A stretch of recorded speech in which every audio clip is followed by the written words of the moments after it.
Story 1. My ex-wife drained our life savings and forged my signature to steal our dream home. When I discovered their wedding photos hidden in her jewelry box, dated just 3 months after our own ceremony, she screamed, "I was never yours. Marcus and I have been married in every way that matters for 12 years. I stood there speechless as she smirked and added, "You were just the bank account with legs." That was 2 years ago. Yesterday, she collapsed at my doorstep, clutching medical records and begging me to give Marcus my kidney. "You're the only close match I know," she pleaded desperately. But when I opened those files, I discovered something that made my blood run cold. The medical files scattered across my kitchen table like autumn leaves, each page more damning than the last. Sarah's desperate face still haunted the doorway where she'd collapsed 3 hours ago, her perfectly manicured fingers clutching those documents as if they contained her salvation. Maybe they did. Maybe they contained mine too. "You're the only close match I know," she'd pleaded, mascara streaming down cheeks that once promised me forever. The irony wasn't lost on me. After everything she'd stolen, everything she'd destroyed, she needed something only I could give. Marcus, her real husband of 12 years, lay dying in some sterile hospital room while she begged the man she'd called a bank account with legs. I should have slammed the door in her face. Should have told her to find another donor, another sucker, another life to ruin. Instead, I'd let her in, poured her coffee in the same mug she'd insisted on keeping during our divorce, and listened to her sob story about true love in desperate times. The medical records told a different tale entirely. My phone buzzed against the granite countertop, the same countertop Sarah had picked out for our dream kitchen before she'd forged my signature and sold the house out from under me. The caller ID made my stomach lurch. Dr. Patricia Henley, the transplant coordinator at Memorial Hospital. "Mr. Davidson? I'm calling about the kidney donation inquiry. Your ex-wife mentioned you might be willing to help." Ex-wife. The term still tasted bitter after 2 years. She mentioned that, did she? "According to our preliminary assessment, you're indeed a close match for Mr. Marcus Thompson. The surgery would need to happen within the next 72 hours given his current condition." Marcus Thompson. Even now, hearing his name felt like swallowing glass. The man who'd been sleeping in my bed while I worked 60-hour weeks to pay for the life Sarah claimed she wanted. The man who'd probably laughed when she showed him the forged documents, the stolen nest egg, the deed to our house. "Dr. Henley, I need to ask you something." I picked up one of the medical files, studying the lab results that had made my blood run cold. "When you ran Mr. Thompson's blood work, did anything seem unusual?" A pause. Professional caution creeping into her voice. "I'm not sure what you mean, Mr. Davidson. Patient confidentiality prevents me from. I'm looking at his complete medical history right here." Sarah brought me copies. The lie came easily. Sometimes deception served justice better than truth. "I'm specifically interested in the genetic markers from his ancestry analysis." Another pause, longer this time. "Mr. Davidson, I think it would be best if we discuss this in person. Can you come in tomorrow morning?" The dial tone echoed through my empty apartment, the cramped one-bedroom I'd been forced into after Sarah's betrayal. I set the phone down and picked up the most damning document of all, Marcus Thompson's comprehensive DNA analysis, ordered by his insurance company 6 months ago as part of a life insurance application. The man Sarah had been married to in every way that matters for 12 years wasn't just dying of kidney failure. According to the genetic report staring back at me, Marcus Thompson was infertile. Completely, irreversibly, genetically incapable of fathering children. Which made the birth certificate I'd found buried in the same medical files particularly interesting. Emma Thompson, born 7 years ago, listed Marcus as the father. Emma. The daughter Sarah claimed was from a previous relationship, the girl I'd never been allowed to meet during our marriage because it was too complicated and Marcus didn't want confusion. The same Emma who, according to the birth date on this certificate, had been conceived exactly 9 months after Sarah and I had started dating. My hands shook as I reached for my laptop. The math was simple enough, but the implications made my head spin. Sarah had told me she couldn't have children, a convenient lie that had saved us from awkward conversations about family planning. She'd told Marcus he was Emma's father, complete with forged documents and a carefully constructed narrative. And she'd told Emma. What exactly? The internet search took 30 seconds. Emma Thompson, 2nd grade honor roll student at Pinewood Elementary. School photos showed a gap-toothed smile that looked nothing like Marcus's sharp features. The resemblance to my own childhood pictures, however, was unmistakable. My daughter. Living with the man who'd stolen my wife, my money, and my life, never knowing her real father existed. Update 1, 3 hours after Sarah's desperate plea, I'd uncovered the first layer of her deception. Marcus Thompson, the man she'd claimed was her soulmate, was not Emma's biological father. The genetic evidence was irrefutable, and the timeline perfectly aligned with our relationship. But if Sarah had been lying about Emma's parentage for 7 years, what other secrets had she buried? The Pinewood Elementary School playground buzzed with the controlled chaos of afternoon pickup. I sat in my rental car across the street, hands gripping the steering wheel as I watched tiny figures pour out of the building. 7 years of my daughter's life had passed without my knowledge, 7 years of bedtime stories and scraped knees and first words I'd never heard. A teacher emerged with a small group of stragglers, and my breath caught. Emma Thompson stood among them, her dark hair pulled back in the same messy ponytail Sarah used to favor. She clutched the art project, something involving construction paper and entirely too much glue, and chattered animatedly with the girl beside her. My daughter. The teacher called out, Emma. Your dad's here. Marcus approached from the parking lot, moving slowly but steadily despite his illness. Even from a distance, I could see the yellowed pallor of kidney failure, the way he favored his left side. Emma ran to him with the easy affection of a child who'd never questioned their parentage, and something twisted in my chest. This man was dying.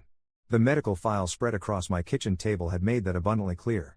Without a transplant within the next 72 hours, Marcus Thompson would leave behind a widow and a daughter who believed he was her father. My phone rang. Sarah's number.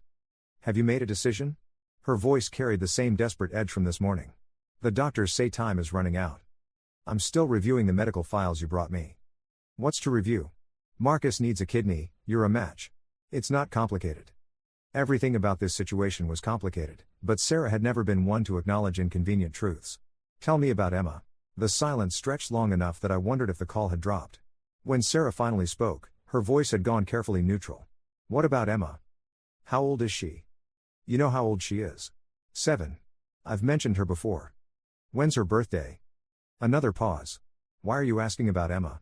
This is about saving Marcus's life. June 15th, I said quietly. Born at Memorial Hospital, 6 pounds and 3 ounces. According to the birth certificate you accidentally included with Marcus's medical files. The sharp intake of breath told me everything I needed to know. You can't prove anything, Sarah whispered. Even if what you're thinking were true, it doesn't change the fact that Marcus is her father in every way that matters. He's raised her. He loves her. She loves him. The way you loved me in every way that mattered? That was different. Was it? I watched Emma skip across the playground, oblivious to the adult drama swirling around her existence. Because from where I'm sitting, it looks like history repeating itself. You found a man to play a role you needed filled, fed him a carefully crafted story, and convinced him to sign on the dotted line. Marcus isn't like you, Sarah snapped. He didn't need convincing. He wanted Emma from the moment I told him about her. You mean from the moment you told him she was his? The playground had emptied now. Marcus and Emma climbed into a silver Honda Civic, practical, reliable, the kind of car a man chose when his priorities centered around school carpools and grocery runs rather than impressing business clients. They drove past my rental without seeing me, Emma's voice drifting through their open windows as she described her art project. I can make this right, Sarah said suddenly. If you save Marcus, if you give him your kidney, I'll tell you the truth about everything.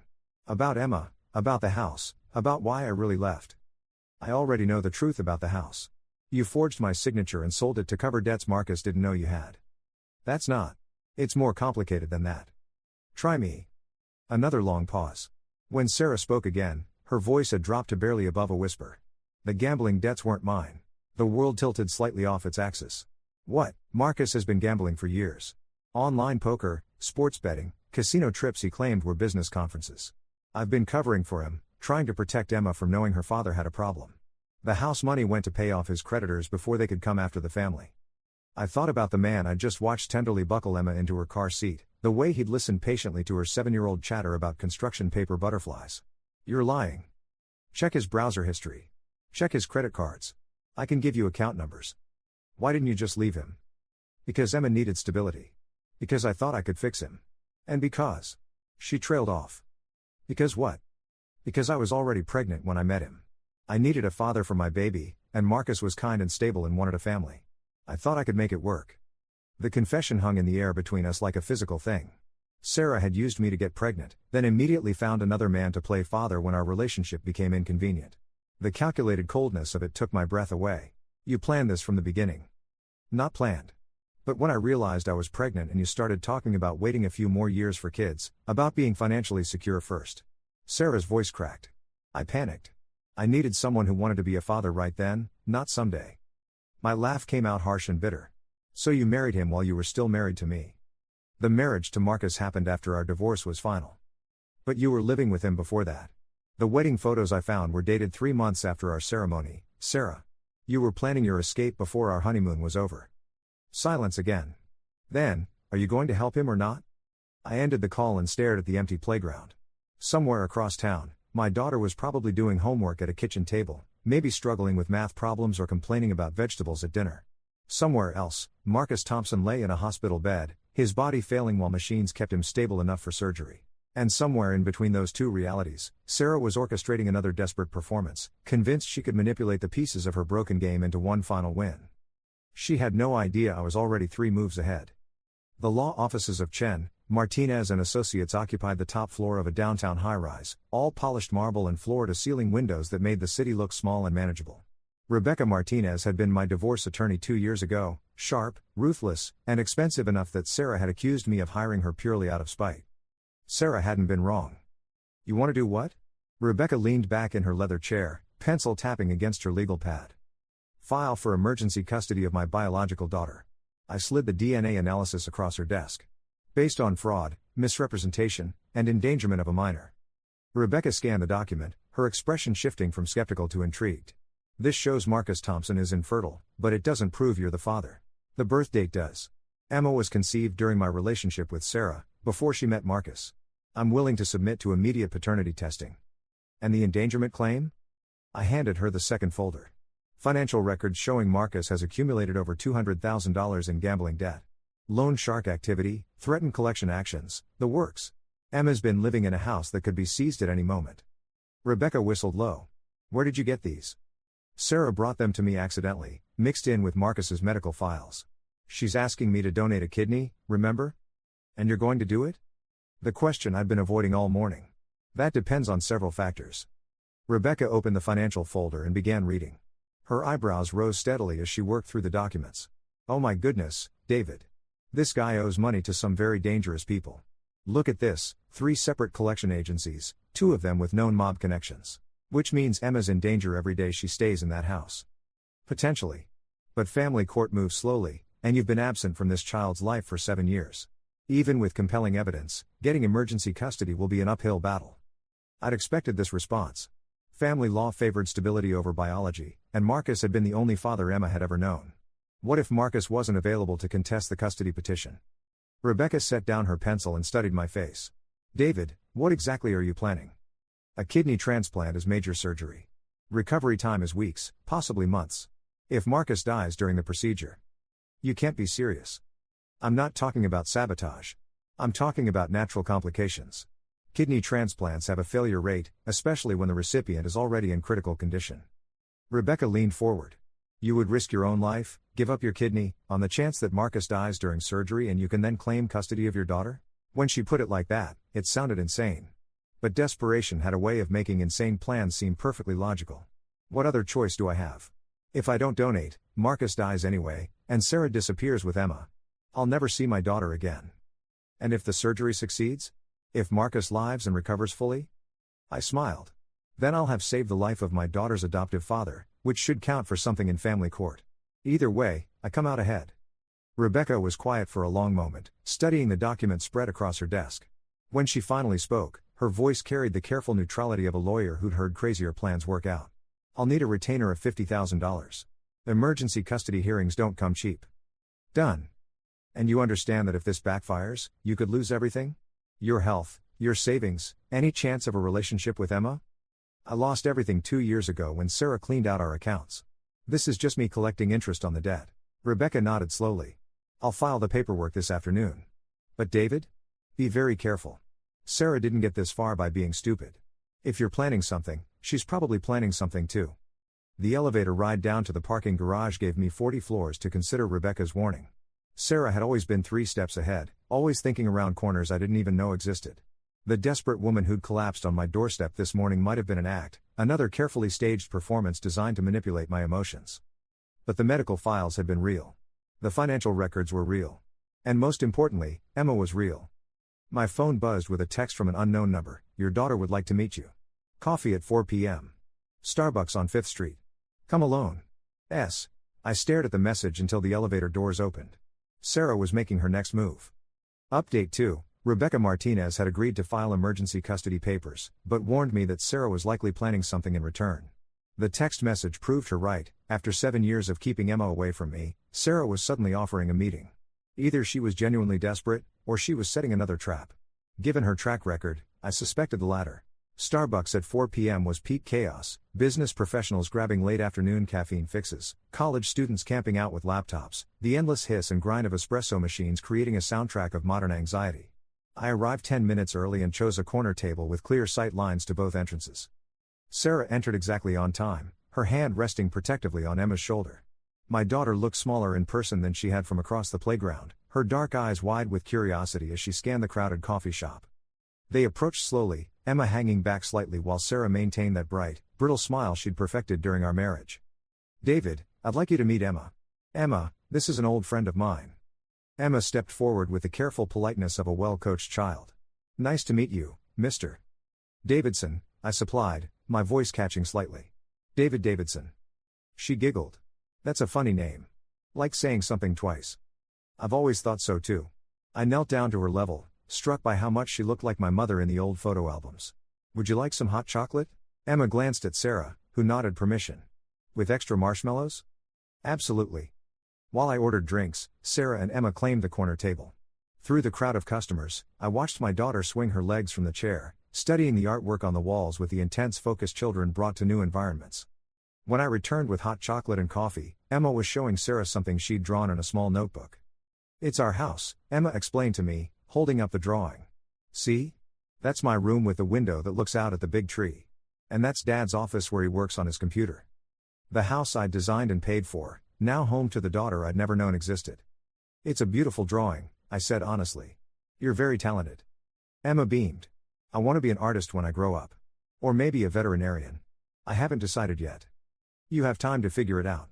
I glanced at Sarah, who was watching our interaction with an unreadable expression. "How's school going?" "Good. I'm in second grade now. We're learning about butterflies in science class. Did you know they start as caterpillars?" "I did know that. Pretty amazing, isn't it? They completely transform into something new, like magic, but real." Emma took a sip of hot chocolate, leaving a marshmallow mustache that made her look even younger than 7. "Mom says you might help Dad feel better." The innocent question hit harder than any of Sarah's manipulations. "Your dad is sick?" Emma nodded solemnly. "He has to stay in the hospital. The doctors say his kidneys don't work right anymore." "That must be scary for you." "A little. But Mom says Dad is really strong, and the doctors are really smart."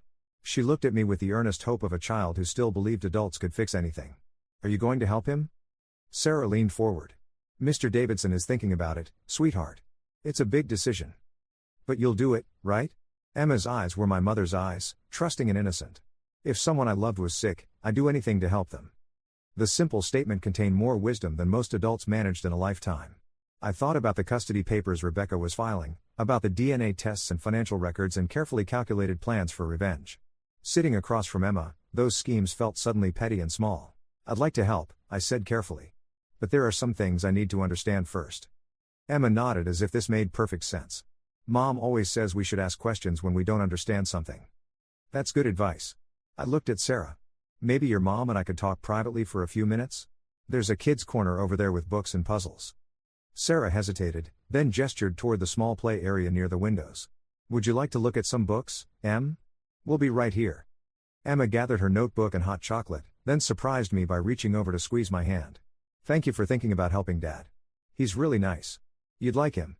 When she was safely settled in the kids' corner, Sarah turned to face me with an expression I recognized from our worst marital arguments. "What do you want?" "The truth. All of it. I've told you. You've told me pieces. Fragments designed to make me feel guilty enough to save Marcus while keeping your real secrets buried." I pulled out my phone and showed her Rebecca Martinez's business card. "I hired a lawyer today. Filed emergency custody papers for Emma." Sarah's face went white. "You can't be serious. DNA test will prove paternity. Financial records will prove endangerment. Marcus's gambling debts put Emma at risk every day she stays in your house. She's not your daughter legally. Marcus adopted her when we got married. Based on fraudulent information. The adoption can be overturned." Sarah glanced toward the kids' corner where Emma sat cross-legged, absorbed in a picture book. When she looked back at me, her eyes held a desperation that seemed genuine for the first time all day. "What do you want?" she repeated. "Joint custody. Visitation rights. A relationship with my daughter. And in exchange? I save Marcus's life." Sarah was quiet for a long moment, turning her coffee cup in slow circles on the table. There's something else you don't know. About the gambling debts. What? They're not Marcus's. I felt that familiar sensation of the ground shifting beneath my feet. You said. I lied. The debts are mine. Sarah's voice dropped to barely above a whisper. I've been gambling online for 3 years.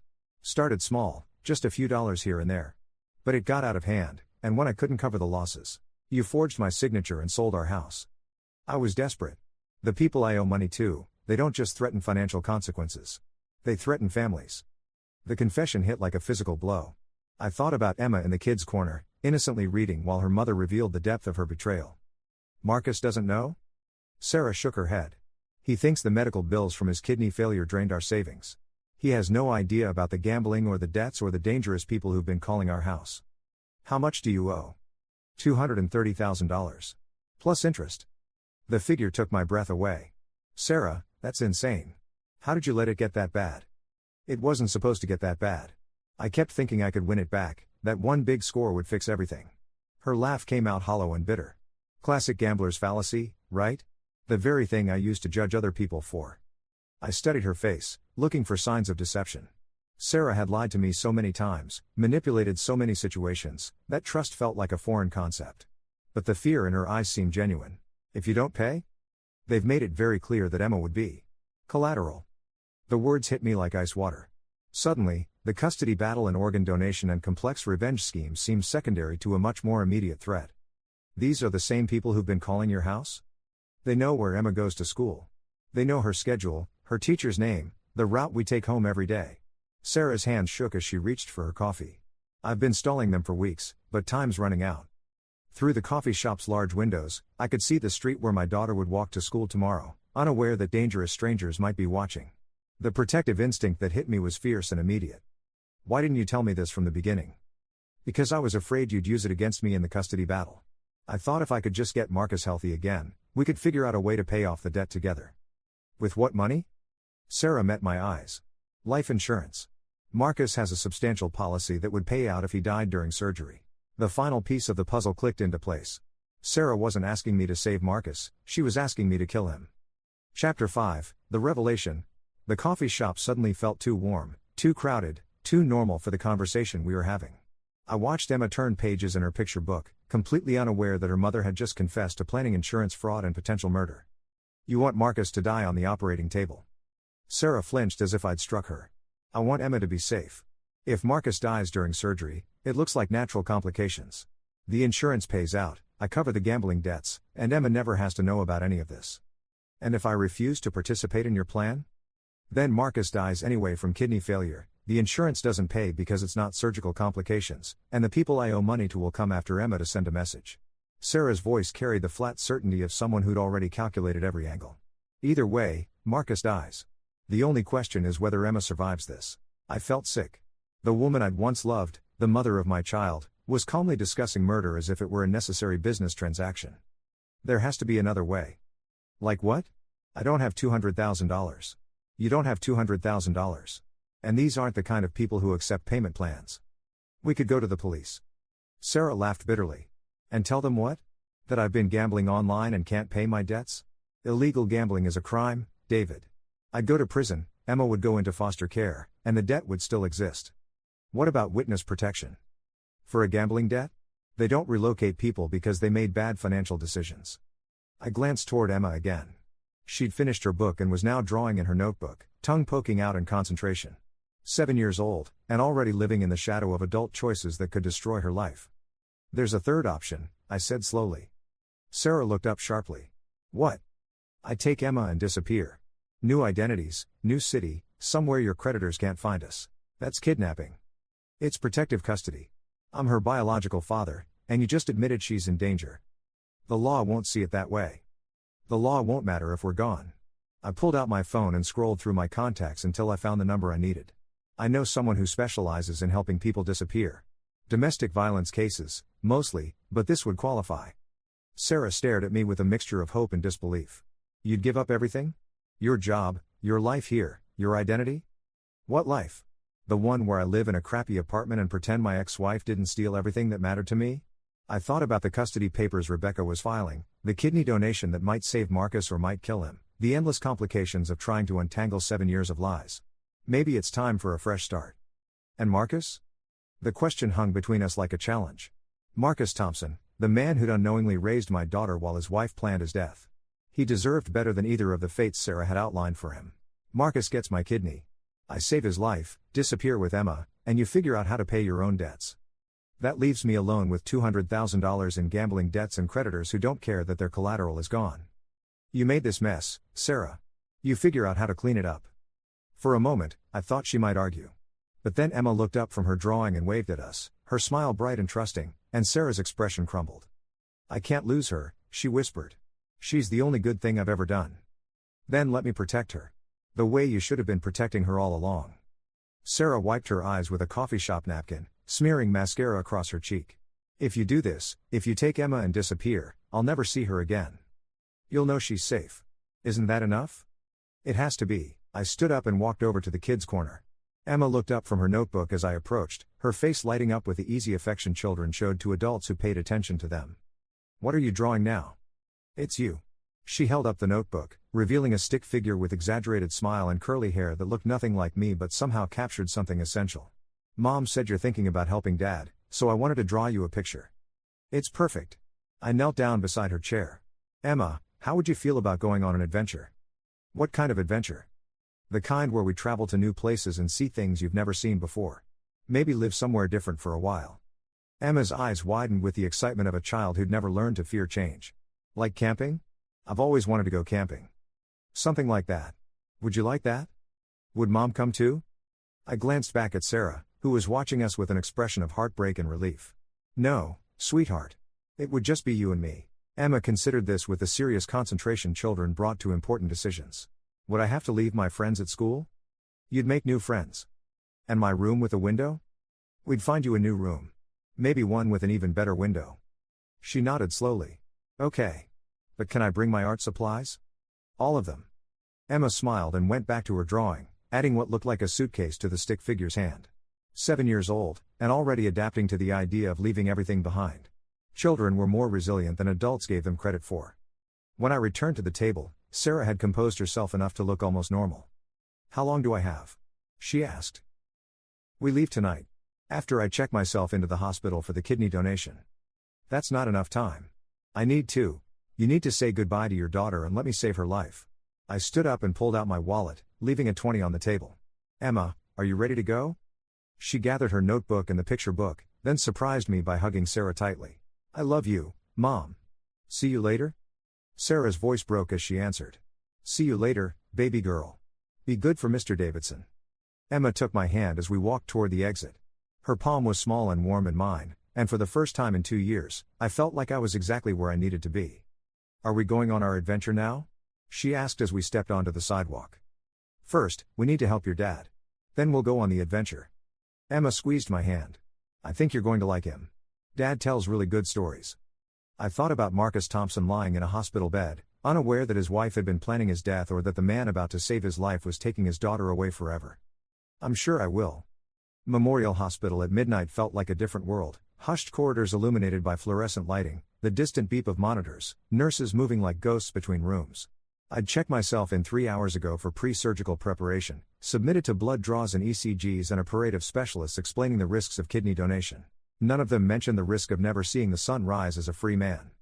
Emma was safely tucked away in a hotel room across town with Janet Morrison, the woman I'd called about new identities. Janet specialized in helping people disappear, and she'd taken one look at Emma's trusting face before agreeing to the job. By morning, Emma Davidson would have a new name, a new history, and a father who'd never let anyone hurt her again. My phone buzzed with a text from Sarah. Surgery is at 6 a.m. Last chance to change your mind. I typed back, no going back now. Emma's safe. The response came immediately, thank you. For everything. Dr. Henley appeared in my doorway, clipboard in hand and the kind of professional smile medical staff used to mask their exhaustion. How are you feeling, Mr. Davidson? Ready to get this done. I gestured toward the empty chair beside my bed. Could you sit for a minute? I have some questions about the recipient. Dr. Henley settled into the chair with the careful posture of someone used to delivering difficult news. What would you like to know? Marcus Thompson's prognosis. Assuming the surgery goes well, what kind of recovery are we looking at? Full recovery is possible, though it depends on several factors. His overall health, How well his body accepts the new kidney, post-surgical complications. She trailed off, studying my face. Mr. Davidson, is there something specific you're concerned about? I need you to understand something. I pulled out my phone and showed her the photo Emma had drawn that afternoon, the stick figure with the suitcase, ready for adventure. This little girl believes her father is going to be okay. She's counting on it. Dr. Henley looked confused. I'm not sure I understand. The patient's daughter isn't. Emma is my biological daughter. I've only recently discovered her existence. The lie came easily now, as natural as breathing. Marcus has been raising her as his own, and she loves him deeply. I need to know that this surgery will save his life, not just postpone the inevitable. Understanding dawned in Dr. Henley's expression. Mr. Davidson, kidney donation doesn't guarantee a perfect outcome. There are always risks. What if I told you I had reason to believe someone close to Marcus wanted him to die during surgery? The clipboard slipped from Dr. Henley's fingers. Excuse me? His wife has significant gambling debts. Enough to put Emma in danger if Marcus doesn't survive. I handed her the folder of financial records Sarah had accidentally provided. These people don't just threaten financial consequences. Dr. Henley scanned the documents, her face growing pale as she absorbed the implications. Are you suggesting Mrs. Thompson would sabotage the surgery? I'm suggesting she might have access to the patient that others don't. Visiting hours, meals, medications. I met her eyes. I'm asking you to make sure Marcus Thompson survives this operation. Not for my sake, not for Sarah's, but for a 7-year-old girl who deserves to grow up with the man she believes is her father. Mr. Davidson, if you have specific evidence of a threat, we need to contact security immediately. I don't have evidence. I have a feeling, based on intimate knowledge of how Sarah operates. I pulled out a business card Janet Morrison had given me. This woman is a specialist in relocating people who are in danger. If you call her right now and tell her I sent you, she'll confirm that Emma Davidson is in protective custody. Dr. Henley stared at the card. Emma Davidson? The patient's daughter is Emma Thompson. Not anymore. The silence stretched long enough that I began to wonder if I'd made a mistake trusting Dr. Henley with the truth. Finally, she stood up and moved toward the door. I'll be back in a few minutes. I need to make some phone calls.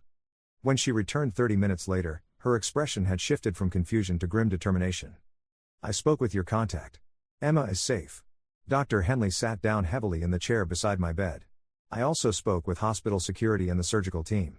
Marcus Thompson's surgery will be conducted under strict protocols, with limited access to the patient and additional monitoring throughout the procedure. And Sarah? Mrs. Thompson will be restricted to the family waiting area. No access to the surgical floor or recovery area without direct supervision. Relief flooded through me like warm water. Thank you. Mr. Davidson, I have to ask, why are you going through with this? If your daughter is safe and the patient's wife represents a threat, why risk your own health to help a man you've never met? The question I've been avoiding all day. Why save the life of the man who'd unknowingly stolen my family? Why sacrifice my kidney for someone else's happiness? Because Emma loves him, I said finally. And children shouldn't have to lose their parents because of adult mistakes. Dr. Henley nodded slowly. The surgery is scheduled for 6 a.m. I'll personally oversee every aspect of the procedure. She paused at the door. Get some rest, Mr. Davidson. Tomorrow is going to be a long day. Sleep didn't come easily. I lay in the narrow hospital bed, staring at the ceiling tiles and thinking about the life I was leaving behind. The apartment I'd never see again, the job I'd never return to, the identity I'd surrender when Emma and I disappeared into Janet Morrison's network of safe houses and new beginnings. At 3 a.m., my phone rang. Sarah's number. They won't let me see him. Her voice sounded hollow, defeated. The nurses say there are new restrictions for tomorrow's surgery. That's probably for the best. You warned them about me. It wasn't a question. I told them Emma was in danger. They drew their own conclusions. Sarah was quiet for a long moment. Is she really safe? She's safe. And after the surgery? After the surgery, Emma and I disappear. You figure out how to pay your debts without insurance fraud. Marcus recovers and never knows how close he came to being murdered by the woman he loves. He's going to wonder where Emma is. Tell him she's visiting relatives. By the time he's strong enough to ask serious questions, we'll be gone. Another silence. Then, I'm sorry, David. For everything. I know. Will you? Will you tell her about me? When she's older. I thought about Emma's drawing, the way she'd hugged Sarah goodbye without knowing it was forever. I'll tell her that you loved her enough to let her go. The line went dead. At 5:30 a.m., they wheeled me toward the surgical floor. The pre-dawn corridors were busier now, medical staff preparing for the day's procedures. Through a window in the elevator, I caught a glimpse of the sunrise painting the city in shades of gold and pink. Somewhere out there, Emma was waking up in a hotel room, probably wondering where I was and when our adventure would begin. By evening, we'd be on a plane to somewhere Sarah would never find us, starting a life built on truth instead of lies. The elevator doors opened, and I saw Marcus Thompson on a gurney 20 feet away, being prepped for surgery. Even in the harsh fluorescent lighting, I could see the family resemblance to Emma, something in the shape of his smile, the way he held his head when listening to the medical staff. He looked up as they wheeled him past, our eyes meeting for just a moment. Marcus nodded, a small gesture of acknowledgement between strangers whose lives had become impossibly intertwined. "Thank you," he mouthed. I nodded back. In a few hours, he'd be alive and healthy and wondering where his daughter had gone. Sarah would spin some story about family visits and temporary arrangements, buying time while she figured out how to survive her own disasters. And I would be Emma's father, officially and permanently, with no one left to take that away from me. The operating room doors opened, and they wheeled me inside. 2 years later. The coffee shop in Portland overlooked a small park where children played on swings and climbing structures that looked nothing like the playground at Pinewood Elementary. Emma, now Emma Davidson, officially and permanently, sat across from me with homework spread across our usual table, working on a math problem with the same intense concentration she'd inherited from both her parents. "Carry the one," I murmured, pointing to her multiplication worksheet. "I know, Dad." She stuck her tongue out in concentration, erasing and rewriting numbers until the problem balanced. "There. Finished." 9 years old now, and every day she looked more like my mother. The gap-toothed smile had been replaced by permanent teeth, and her drawings had evolved from stick figures to detailed portraits that captured something essential about her subjects. My phone buzzed with a news alert from the Portland Herald: local man wins $20 million lottery. I almost scrolled past before the accompanying photo caught my attention. Marcus Thompson, grinning beside an oversized check, his arm around a woman I didn't recognize. The caption identified her as his fiancée, Jennifer Walsh. "Dad? You okay?" I looked up to find Emma watching me with concern. "Just reading the news, sweetheart. Someone won the lottery." "How much?" $20 million. Emma's eyes widened. "That's a lot of money. What would you do with $20 million?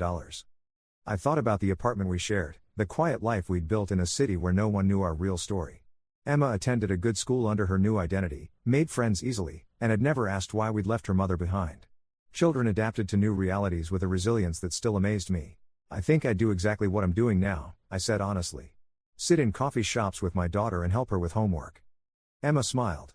"That's kind of boring for $20 million. Maybe.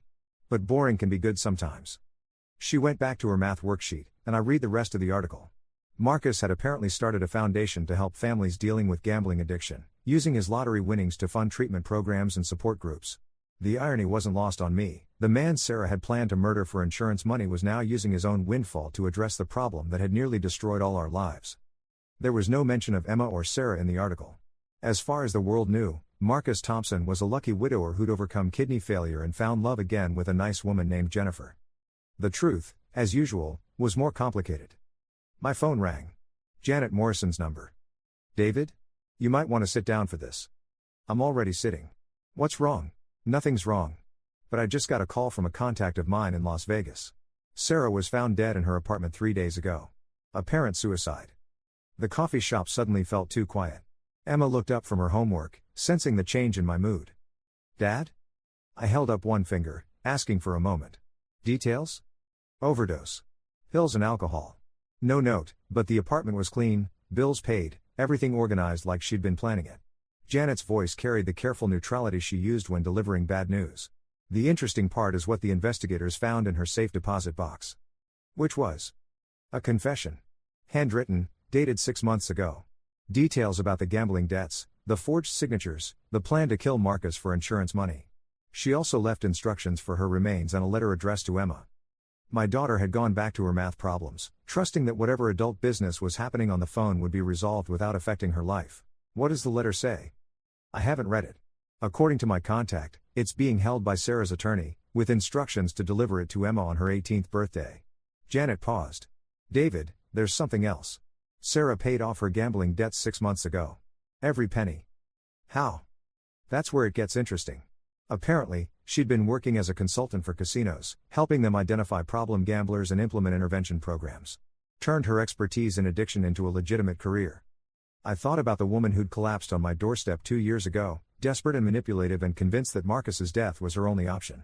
Somewhere in the months that followed, she'd found another way. Why didn't she contact us? If she'd cleaned up her life, gotten help. Maybe she thought it was too late. Maybe she figured Emma was better off without her. Janet's voice softened. Or maybe she just couldn't live with what she'd done. Emma finished her homework and began packing her backpack. Dad, can we get ice cream on the way home? Of course, sweetheart. Thank you for telling me, I said to Janet. Is there anything else I need to know? The investigation is closed. No one's looking for Emma Davidson, no one's questioning Marcus Thompson's recovery. As far as the world is concerned, everyone moved on with their lives. Except Sarah, who'd chosen to end hers rather than try to rebuild it. After I hung up, Emma and I walked through the park toward our favorite ice cream shop. She chatted about school and friends and the art project she was planning for the weekend, her voice bright with the easy happiness of a child who'd never doubted her safety. Dad, can I ask you something? Always. Do you ever miss Mom? The question caught me off guard.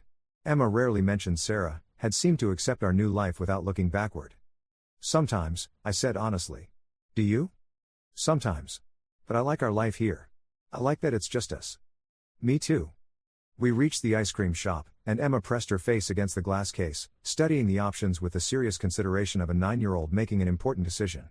2 scoops of cookies and cream, she announced. In a waffle cone. Excellent choice. As we sat on the bench outside the shop, Emma swinging her legs and working through her ice cream, I thought about the letter Sarah had left for her. Whatever secrets or confessions or apologies it contained would remain sealed for another 9 years, giving Emma time to grow up without the burden of adult complications. By the time she turned 18, the woman who'd given birth to her would be just a memory, someone from a life that seemed like it had belonged to someone else entirely. Dad? Yeah? I'm glad you're my dad. The simple statement hit me harder than any of Sarah's manipulations or Marcus's gratitude or Janet's careful revelations.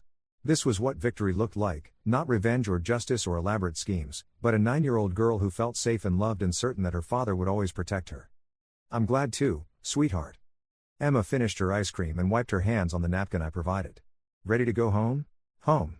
Not the house Sarah had stolen or the apartment I'd been forced into after our divorce, but the small place Emma and I shared, filled with her artwork and my books and the comfortable silence of people who genuinely enjoyed each other's company. Ready? We walked back through the park as the sun began to set, Emma chattering about tomorrow's plans while I listened and nodded and felt grateful for the strange series of events that had brought us to this moment. Sarah's betrayal had cost me everything I thought I wanted, but it had given me everything I actually needed. The man I'd been 2 years ago would have called it divine justice or some other explanation for why good things sometimes grew from terrible situations. But the man I was now understood that life was simpler than that. Sometimes you lose everything. Sometimes you get a second chance. And sometimes, if you're very lucky, you discover that the second chance was worth more than anything you lost in the first place. Emma slipped her hand into mine as we reached our street, and I squeezed it gently, promising without words that whatever came next, we'd face it together. The last laugh, it turned out, belonged to us. Story 2. My mom grabbed her purse, looked me straight in the eyes, and said, I'm going to Sarah's house. I'll be back in a few hours, just take care of your sister. When I asked if she needed help with groceries later, she kissed my forehead and whispered, You're such a good son. I don't deserve you.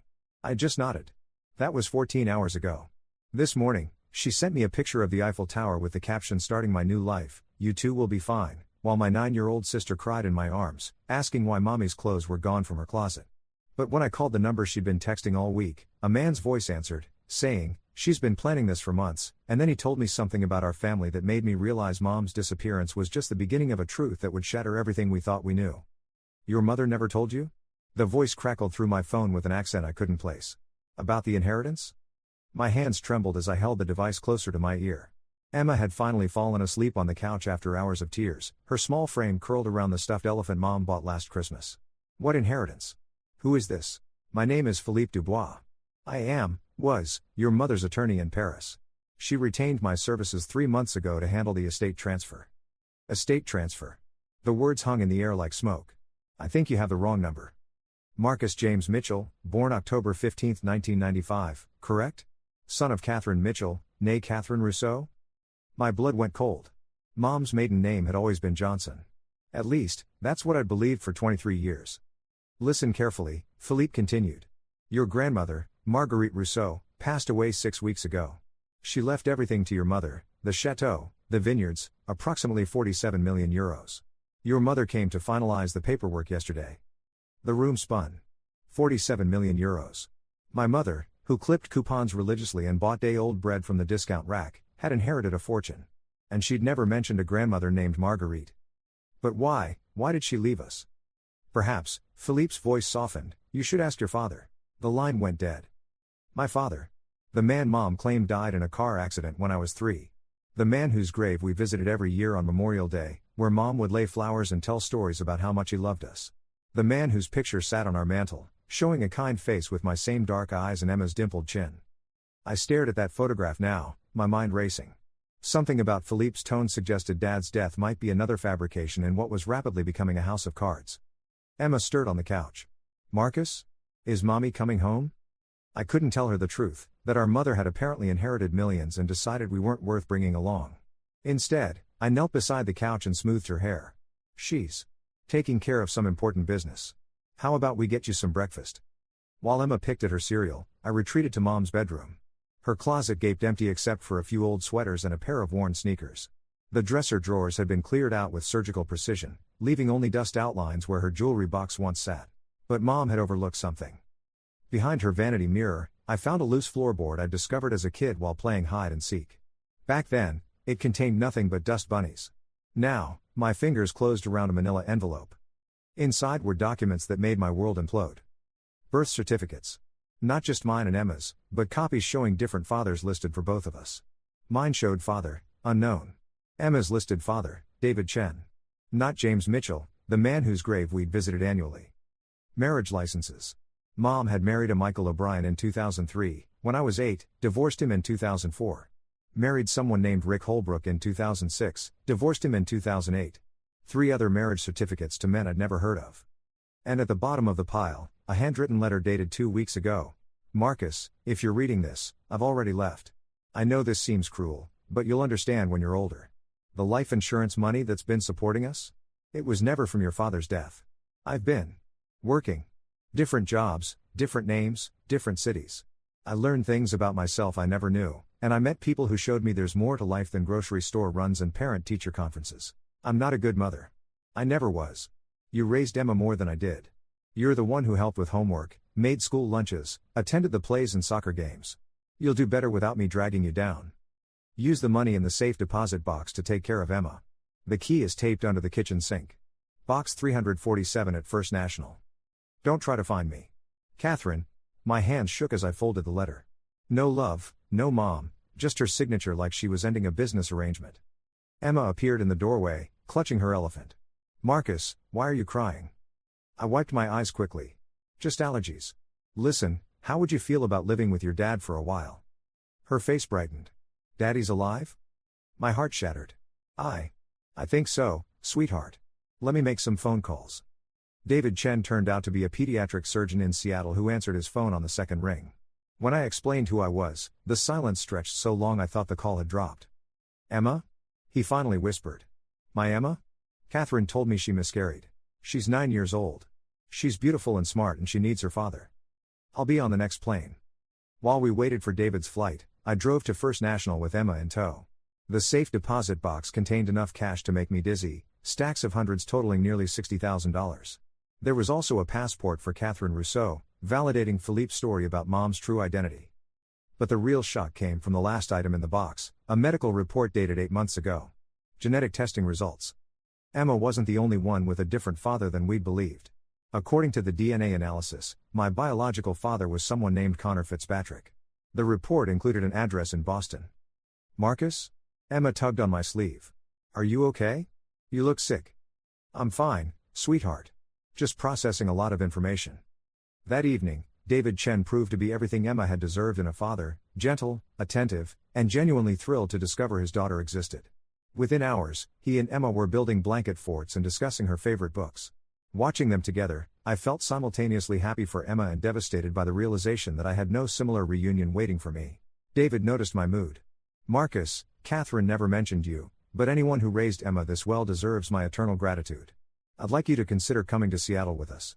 I have a large house, and Emma will need time to adjust. The offer was generous, but I had my own father to find.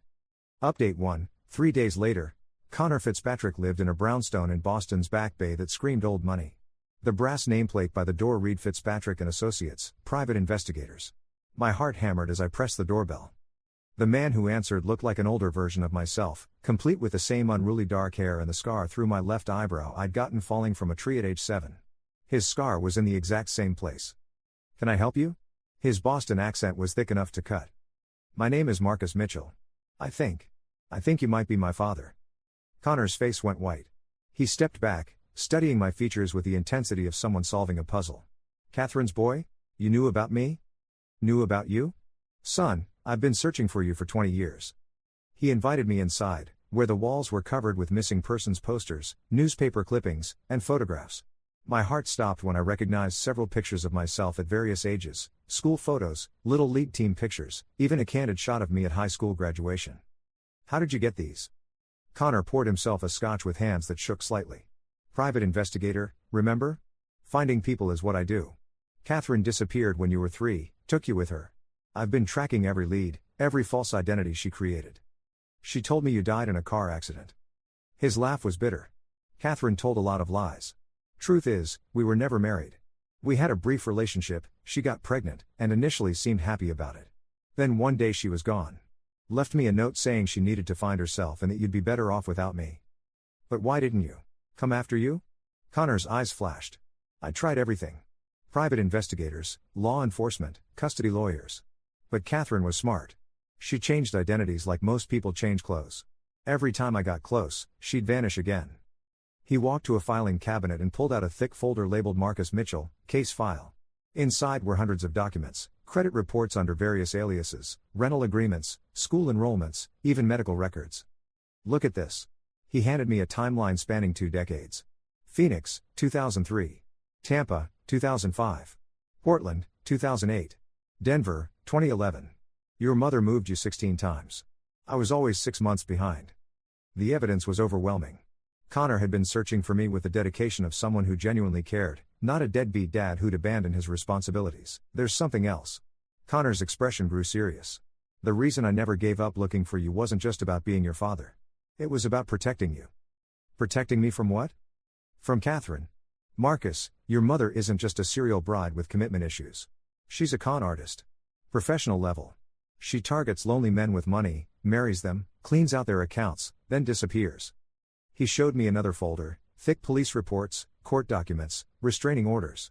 Catherine Rousseau had left a trail of financial destruction across 3 states. The men she'd married weren't victims of divorce, they were victims of elaborate theft schemes. The inheritance story?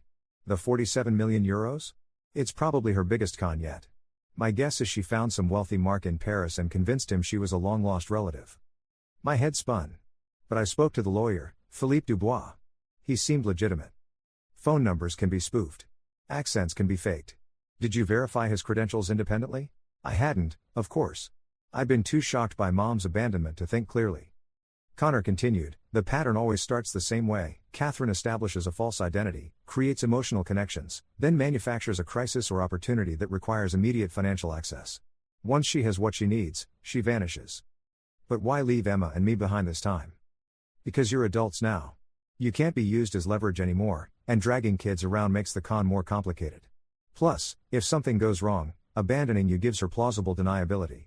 She can claim she left you for your own protection." The realization hit like a punch to the gut. Everything I believed about my mother, my family, my entire childhood, had been constructed around her criminal activities.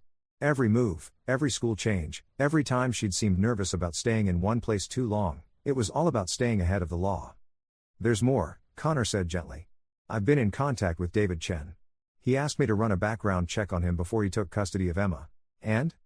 He's exactly who he says he is, a respected surgeon with no criminal history. But here's the interesting part, he's been sending Catherine money for 9 years. "What do you mean?" Connor handed me bank records. Monthly payments of $1,500, sent to various accounts Catherine controlled. He thought he was paying child support for a daughter he believed had died. The scope of Mom's deception was staggering. She'd not only lied to David about losing the baby, but had been collecting support payments while telling Emma her father was dead. "Why are you showing me all this?" "Because Catherine isn't done. She never is. This Paris scheme will eventually fall apart, and when it does, she'll need an exit strategy. She might try to come back, claim she was kidnapped or held against her will. She might try to use you and Emma as alibis." Connor leaned forward, his expression intense. "I also suspect she's involved with someone dangerous. The level of identity fraud she's pulling off requires professional help, forged documents, false credentials, money laundering. She's either working with organized crime or has learned from someone who is. Update 2, 1 week later, Connor's prediction proved unnervingly accurate. Emma and I were settling into our new lives, she with David in Seattle, me temporarily staying at Connor's brownstone while we caught up on 20 years of lost father-son relationship, when the first sign of trouble appeared. David called on a Tuesday morning, his voice tight with concern. "Marcus, someone broke into my house last night. They didn't take anything valuable, left the electronics, jewelry, cash. But they went through all of Emma's belongings." "Is she okay?" "She's fine. She was at a sleepover. But whoever did this was looking for something specific. They found her stuffed elephant, the one Catherine gave her, and ripped it open. My blood went cold. Was there anything inside? A USB drive. Hidden in the stuffing." Connor and I drove to Seattle immediately. The USB contained encrypted files that took Connor's computer expert friends 2 days to crack. When they finally accessed the data, we discovered Catherine's insurance policy, detailed records of every con she'd ever pulled, complete with photos, financial documents, and personal information about her victims. "She's been documenting everything," Connor said, scrolling through hundreds of files. "Names, addresses, social security numbers, bank account information. This isn't just evidence of fraud, it's a roadmap for identity theft on a massive scale." The files revealed the true scope of Catherine's criminal network. She wasn't working alone, she was part of an international operation that specialized in romance scams and inheritance fraud. The Philippe Dubois I'd spoken to was likely another member of the group, and the Paris inheritance was just the latest in a series of elaborate cons spanning multiple countries. But the most disturbing discovery came in a folder labeled Emergency Protocols. Catherine had detailed plans for using Emma and me as alibis if her schemes were ever exposed. She'd prepared fake stories about being forced to commit crimes under threat to her children's safety, complete with forged evidence of our supposed kidnapping. "She was planning to throw us under the bus," I said, staring at documents that painted Emma and me as unwilling accomplices. "Gets worse," Connor replied. "Look at this." He'd found correspondence between Catherine and someone using the alias The Broker. The messages discussed permanent solutions for loose ends, and several referenced Emma and me by name. David paled as Connor explained the implications. "You're saying Catherine might try to harm her own children?" "I'm saying Catherine isn't the woman any of us thought she was. These files suggest she's involved with people who don't hesitate to eliminate problems. If her current scheme fails, Emma and Marcus become liabilities that could expose the entire operation." We contacted law enforcement immediately. FBI agent Sarah Rodriguez, who specialized in international fraud cases, reviewed the USB data with the grim efficiency of someone who'd seen too many similar situations. "This is massive," she said after spending hours with the files. "We're talking about a network that's stolen over $200 million in the past 5 years. Your mother's information could help us shut down the entire operation." "What about Emma and Marcus?" David asked. "Are they in danger?" Agent Rodriguez's hesitation was answer enough. "We'll provide protection, but I won't lie, if this organization views them as threats, they have the resources to be very persistent." Connor stepped forward. "What do you need from us?" "Cooperation. If Catherine contacts either of you, we need to know immediately. Don't try to handle this yourselves." As if summoned by our conversation, my phone rang. The caller ID showed a number with a French country code. Agent Rodriguez nodded, signaling me to answer while she activated recording equipment. "Marcus?" Mom's voice sounded different, strained, frightened. "Thank goodness. I need your help." "Where are you?" "Paris, but I'm in trouble. The people I've been working with. They're not who I thought they were. I need to come home, but I can't do it alone." Despite everything I'd learned, hearing genuine fear in her voice triggered the protective instincts she'd spent years cultivating. "What kind of trouble?" "I can't explain over the phone. Meet me in New York tomorrow. Kennedy Airport, Terminal 4, noon. Come alone." "Mom, I know about the USB drive. I know about the cons, the fake identities, all of it." Silence stretched between us. When she spoke again, her voice was calm, calculated. "Then you know I'm not the only one in danger. They have ways of reaching Emma, Marcus. Even in Seattle." The line went dead. Agent Rodriguez removed her headphones. That wasn't a plea for help. That was a threat. Connor's jaw was set with determination. "What's the plan?" "We wire Marcus, send him to the meeting with backup. If Catherine's legitimate about being in trouble, we help her. If she's running another con, then we end this," I finished. The flight to New York felt surreal. 24 hours earlier, I'd been learning to navigate a relationship with the father I'd thought was dead. Now I was preparing to confront the mother who'd built my entire life on lies, possibly wearing a wire that could send her to prison. Connor insisted on coming despite Agent Rodriguez's objections. That's my son walking into a potential trap. I'm not sitting this one out. Kennedy Airport's Terminal 4 buzzed with the usual chaos of international travel. Agent Rodriguez and her team positioned themselves strategically throughout the terminal while Connor and I waited near the designated meeting spot. At exactly noon, I spotted her. Mom looked different, thinner, more stylishly dressed, moving with the confidence of someone accustomed to expensive surroundings. But her eyes darted constantly, scanning for threats or escape routes. She saw me before I could decide whether to approach. Her face lit up with what seemed like genuine relief as she hurried over. "Marcus. You came." She reached for a hug, but I stepped back. "Start talking. What's really going on?" Her expression shifted, the warmth fading into something cooler, more calculating. "You're angry. I understand. But you need to listen carefully because our time is limited." "Our time?" "The people I've been working with think you and Emma know too much. They've seen the files I kept as insurance. They know about the USB drive." "You mean the one you hid in Emma's toy without telling us?" Mom's eyes flashed with something between admiration and annoyance. "You found it faster than I expected." "Good. That means you're taking this seriously." "Taking what seriously?" "The fact that you're in danger whether you cooperate or not. These people don't leave loose ends, Marcus. They've already sent someone to Seattle." My blood turned to ice. "Someone to do what?" "To clean up the mess. Emma's a witness now, even if she doesn't know it. So are you." Despite my anger, despite knowing she was manipulating me, the maternal tone in her voice triggered every protective instinct I had. "What do you want?" "Help me disappear. Really disappear this time. In exchange, I'll give law enforcement everything they need to shut down the network. Everyone walks away clean. Except you've been lying to me my entire life. How do I know this isn't just another con?" Mom glanced around the terminal, her nervousness seeming increasingly genuine. "Because this time, I don't have a choice.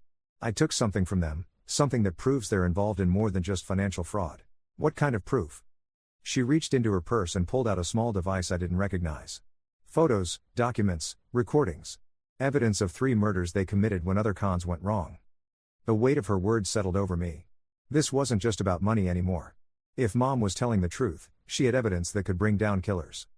"Why should I help you after everything you've done?" For the first time since I'd known her, Mom's composure cracked completely. Tears welled in her eyes, and when she spoke, her voice carried 20 years of regret. "Because despite all the lies, despite all the terrible choices I've made, you and Emma are the only things in my life that were real. I may have been a criminal, but I was never faking loving you." Before I could respond, Connor stepped out from behind a nearby pillar. "Catherine." Mom's face went white. "Connor? How did you find you?" "Same way I've been finding you for 20 years. The question is, are you finally ready to stop running?" The reunion between my parents was nothing like the movies. No dramatic embraces or tearful reconciliations. Instead, they stared at each other with the wariness of former adversaries who'd learned to respect each other's capabilities. "You've been tracking me," Mom said. It wasn't a question. "Every single move. Boston, Phoenix, Tampa, I was never more than 6 months behind you." "Then you know what I've done." "I know what you've survived. The question is whether you're ready to stop surviving and start living." Mom glanced between Connor and me, her criminal mind clearly calculating odds and options. "The people I've been working with won't just let me walk away. They won't have a choice," Agent Rodriguez said, appearing beside us with practice timing. "Catherine Rousseau, you're under arrest for conspiracy to commit wire fraud, identity theft, and money laundering." As the handcuffs clicked into place, Mom looked at me with an expression I'd never seen before, something that might have been pride. "You did the right thing, Marcus. I'm proud of you." The irony wasn't lost on me. After a lifetime of learning to distrust everything she said, her final words felt like the first completely honest thing she'd ever told me. The trials took 18 months, and during that time, our carefully reconstructed lives faced constant upheaval. The media attention was relentless, investigative journalists camping outside Connor's brownstone, photographers following Emma to school, reporters approaching David at the hospital. We became the poster family for international fraud victims, which felt surreal considering we were also the perpetrators' children. The first major complication arose 3 weeks after Mom's arrest. Agent Rodriguez called Connor at 2 a.m, her voice sharp with urgency. "We have a problem. Someone tried to break into the federal holding facility where Catherine is being detained. Professional job, they got past 3 security checkpoints before being stopped." Connor's blood pressure medication couldn't have prepared him for this news. "The network? Has to be. They either want Catherine dead to prevent her testimony, or they want her out so they can control what she says. Either way, we're moving her to a secure location." What Agent Rodriguez didn't tell us initially was that the attempted break-in had been an inside job. 3 federal marshals were arrested in connection with the incident, revealing that Mom's criminal network had infiltrated law enforcement at multiple levels. This discovery triggered a domino effect of investigations that reached into the FBI, Immigration Services, and even the State Department. Mom's cooperation became exponentially more valuable as authorities realized the scope of corruption her testimony could expose. But it also made us exponentially more dangerous to powerful people. Connor hired private security for Emma, despite David's protests that they were overreacting. The precaution proved justified when David's house alarm system was triggered one night by someone attempting to access Emma's bedroom window. The intruder fled before police arrived, but they left behind surveillance equipment sophisticated enough to monitor conversations from 3 rooms away. "They're not just watching," the security expert explained to David and Connor during an emergency meeting. "This equipment can record conversations, track phone usage, even monitor internet activity. Someone's been building a comprehensive profile of Emma's routines." The violation of Emma's privacy hit David harder than the financial fraud had affected Mom's other victims. He'd spent 2 years building trust with a daughter who'd been abandoned by her mother, and now strangers were invading the safe space they'd created together. "I want them moved to a safe house," he demanded during a meeting with Agent Rodriguez. "We can't provide round-the-clock protection for extended family members unless there's a direct threat. Someone tried to put surveillance equipment in my 9-year-old daughter's bedroom." David's surgical composure cracked completely. "How much more direct does the threat need to be?" Agent Rodriguez's expression softened.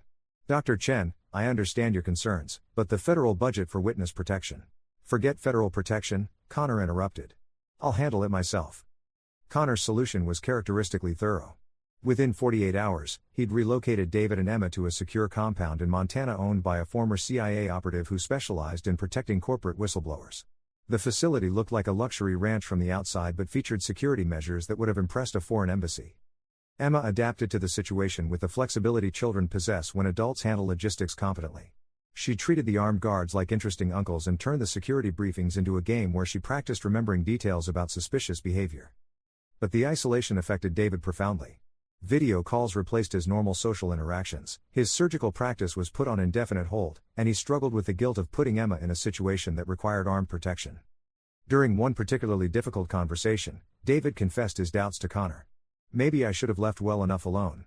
Emma was happy with Marcus. She had stability, a normal life. Now she's living behind bulletproof glass because I wanted to be her father." Connor's response revealed depths of wisdom earned through decades of finding missing people. "David, Emma wasn't happy before, she was surviving. There's a difference.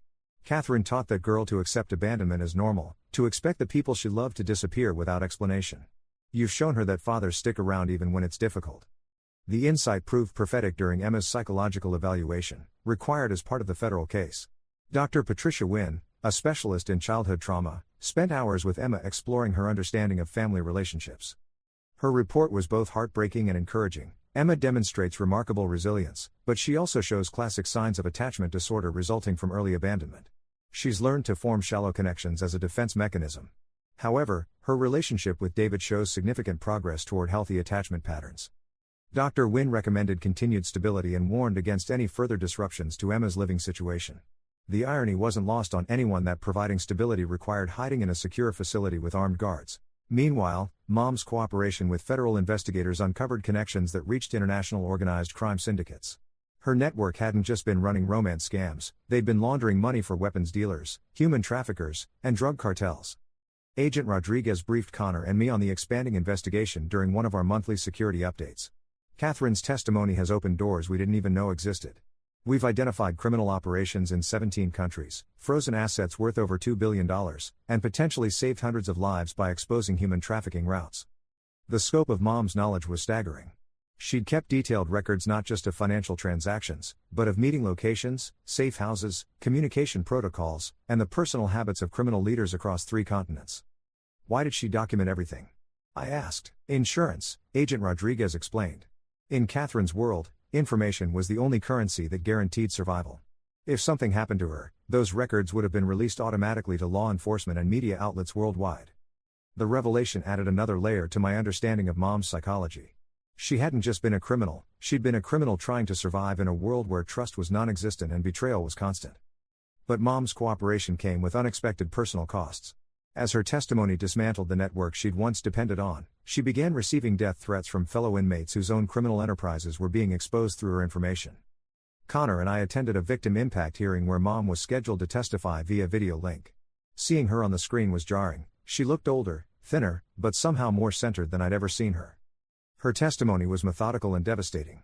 She described criminal operations with the precision of someone who'd helped design them, but she also testified about the victims, the elderly people who'd lost retirement savings, the single mothers who'd been convinced they'd found love only to lose everything, the small business owners whose identities had been stolen and destroyed. During a break in the proceedings, the prosecutor asked if Connor and I wanted to speak with Mom privately. The conversation took place via secure video conference, with federal marshals monitoring both ends. "How are you holding up?" Mom asked, studying my face on her screen. "Better than expected. He's been a good father." Something shifted in Mom's expression, relief mixed with what might have been regret. "I'm glad. He always was a better parent than me. Why didn't you ever tell me about him?" Mom was quiet for a long moment. "Because I was afraid you'd choose him over me. And because I knew if you ever found him, you'd realize how badly I'd failed you." The honesty was characteristic of the new Catherine, direct, unflinching, stripped of the manipulative charm she'd once wielded so effectively. Connor leaned into the camera's view. "Catherine, Dr. Wynne thinks Emma would benefit from speaking with you. She has questions that only you can answer." "About why I left? About whether you ever loved her." Mom's composure finally cracked. "How could she doubt that?" "Because you disappeared without explanation and sent a postcard from Paris instead of a conversation," I said more harshly than intended. The criticism hit its mark. Mom wiped her eyes and straightened in her chair. "Set up the call. But give me a few days to figure out how to explain the unexplainable to a 9-year-old. The conversation between Mom and Emma took place the following week, with Dr. Wynne facilitating and David present for support. Connor and I watched from the security office, wanting to be available but recognizing that Emma needed space to process her feelings without managing ours as well. Emma approached the video call with the directness children possess when they finally feel safe enough to ask difficult questions. "Mommy, did you ever love me?" "Emma, sweetheart, I have never loved anything or anyone more than I love you and Marcus. That's why leaving you was the hardest thing I've ever done." "Then why did you do it?" Mom's explanation was carefully crafted for a 9-year-old's understanding, focusing on making bad choices that put Emma in danger rather than detailing criminal activities. But Emma's follow-up questions revealed a sophisticated understanding of adult motivations. "Were you scared of the bad people you were working with?" "Yes, baby. Very scared." "Did you think they would hurt Marcus and me?" I thought if I went away, they would leave you alone." Emma considered this logic with the seriousness of a child who'd learned early that adult decision-making often operated on principles she didn't fully understand. "But you didn't ask us if we wanted you to protect us that way." The observation devastated Mom more than any prosecution testimony had. "You're right. I should have asked. I should have found a different way. Daddy says you're helping the police catch the bad people now." "I'm trying to fix the mistakes I made." Emma nodded as if this made perfect sense. "When you're done fixing your mistakes, can you come visit us? Daddy says you'll probably live somewhere different when you get out of timeout." Mom's laugh was half sob. "I would love to visit you, if Daddy and Dr. Wynne think that's okay." The conversation ended with Emma asking if she could send letters and Mom promising to write back. Dr. Wynne later described it as the healthiest interaction she'd witnessed between Emma and her mother. But the emotional breakthrough came with practical complications. Emma's desire to maintain contact with Mom created security concerns that required constant evaluation. Every letter had to be screened, every phone call monitored, every visit request evaluated for potential risks. The situation reached a crisis point 6 months before Mom scheduled sentencing when intelligence agencies discovered that the criminal network had placed a substantial bounty on her life. The amount, $2 million, indicated that her continued cooperation posed an existential threat to people with significant resources. Agent Rodriguez delivered the news during an emergency briefing that included Connor, David, and me via secure video conference. "We're recommending that Catherine enter permanent witness protection upon release. New identity, new location, no contact with family members." David's reaction was immediate and forceful. "That's unacceptable. Emma has just started building a relationship with her mother. You can't destroy the progress because it's inconvenient for your security protocols. Dr. Chen, with respect, Emma's emotional well-being won't matter if she's dead. This bounty isn't just about Catherine, it extends to anyone who might influence her testimony or possess information about the network's operations." Connor studied the intelligence reports with the practiced eye of someone who'd spent decades evaluating threats. "What about alternative security arrangements? Private protection, periodic relocation, monitored contact?" "The federal budget? Forget federal budget. I'm talking about private security funded by asset recovery from Catherine's cooperation. Her testimony has helped freeze over $2 billion in criminal assets. Surely some of those funds could be allocated to protecting the people who made that recovery possible." Agent Rodriguez's expression suggested this was an avenue she'd never considered. I'll need to discuss that with my superiors and the asset forfeiture team. The proposal took 3 months to navigate through federal bureaucracy, but it eventually resulted in an unprecedented arrangement. Mom would be released to a privately funded security program that allowed monitored contact with family while maintaining protection from criminal retaliation. The program was administered by Connor's security firm, which had expanded specifically to handle witness protection cases. Mom would live in a secure facility in Colorado, with the possibility of supervised visits and continued correspondence with Emma. But the most unexpected development came 2 weeks before Mom's release, when Agent Rodriguez called with news that changed everything. The bounty's been withdrawn. The network leadership was arrested in simultaneous raids across 4 countries yesterday morning. Catherine's testimony provided the intelligence that made those arrests possible. The relief was overwhelming. Mom's cooperation had not only dismantled the criminal organization that had threatened our family, it had eliminated the ongoing danger that had defined our lives for nearly 2 years. Catherine Rousseau was sentenced to 7 years in federal prison. Not a light sentence, but far less than the life term she could have received without cooperation.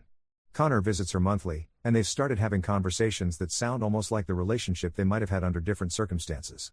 Emma adjusted to life with David with the resilience that children possess when they're finally in a stable environment. She still asks about Mom occasionally, but the questions have shifted from when is she coming home? To is she safe? David has been honest with her in age-appropriate terms about Mom's legal troubles, and Emma has surprised everyone by expressing more concern for Mom's well-being than anger about her abandonment. Connor and I are still figuring out our relationship, but 20 years of distance can't be bridged overnight. We're taking it slowly, learning about each other without the pressure of trying to recreate something we never had. He's teaching me the investigative business, and I've discovered I have a natural talent for finding people who don't want to be found. The strangest development came 6 months after Mom's sentencing.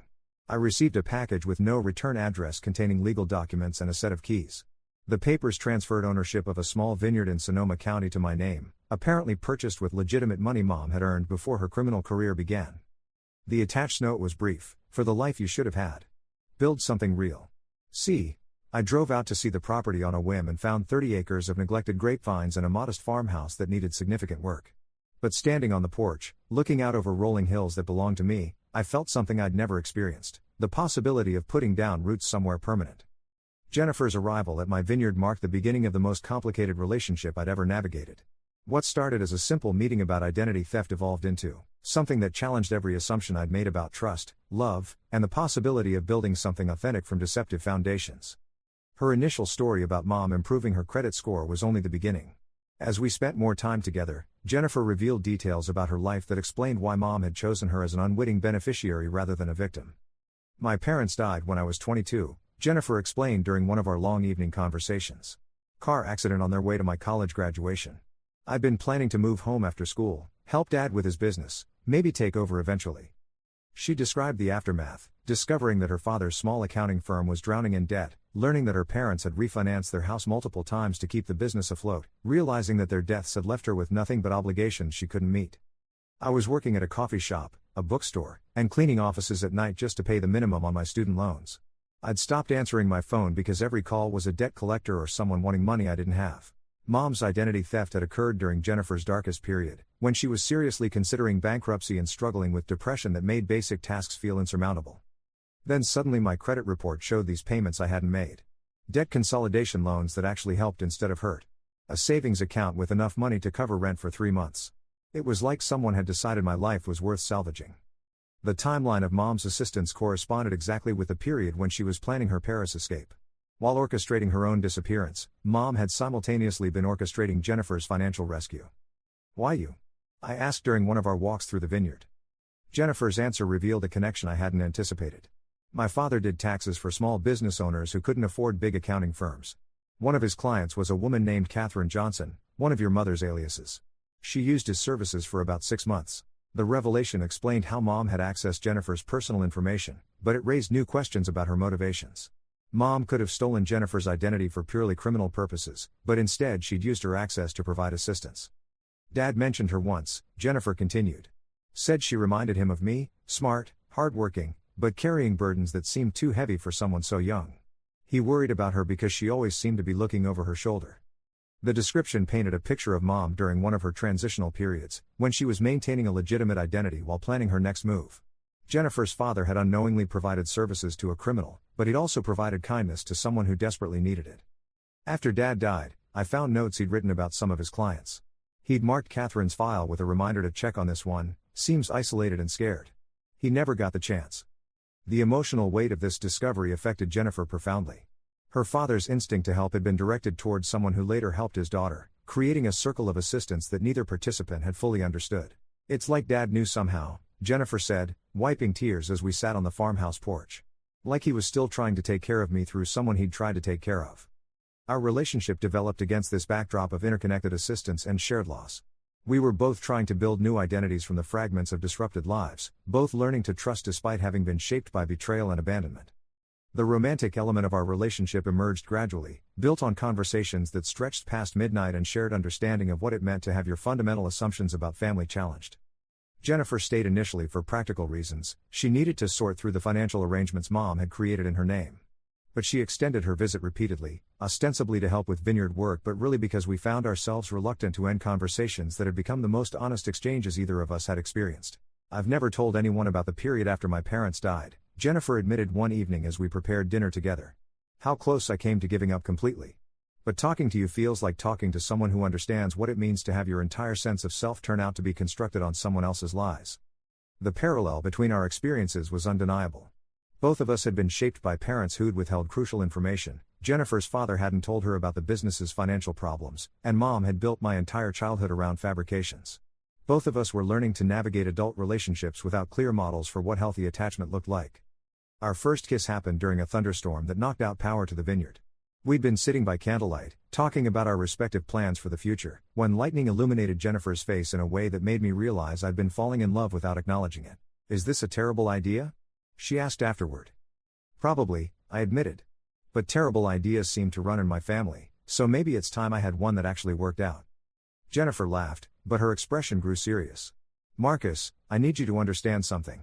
I'm not here because I feel grateful for what your mother did. I'm here because you're the first person I've met who understands what it feels like to rebuild from nothing." The distinction was important. Our relationship couldn't be built on obligation or gratitude, it had to stand on its own merit as a choice we were both making freely. Over the following weeks, Jennifer proved herself invaluable not just as emotional support but as a practical partner in developing the vineyard. Her background in business administration helped me understand financial planning, marketing strategies, and the regulatory requirements for wine production. "You know what's funny?" she said one morning as we reviewed profit projections. "I spent years trying to save my father's business, but I learned more about business management in the last month than I did in 4 years of college." Her insights transformed my approach to the vineyard from a therapeutic hobby into a legitimate enterprise.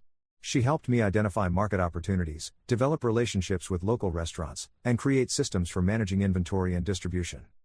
But more importantly, she helped me understand that building something lasting required not just individual effort but genuine partnership. "My parents worked together for 25 years, Jennifer observed during one of our planning sessions. Not just in marriage, but as business partners. They made decisions together, shared responsibilities, supported each other through difficulties. I think that's what I want, not just love, but genuine collaboration."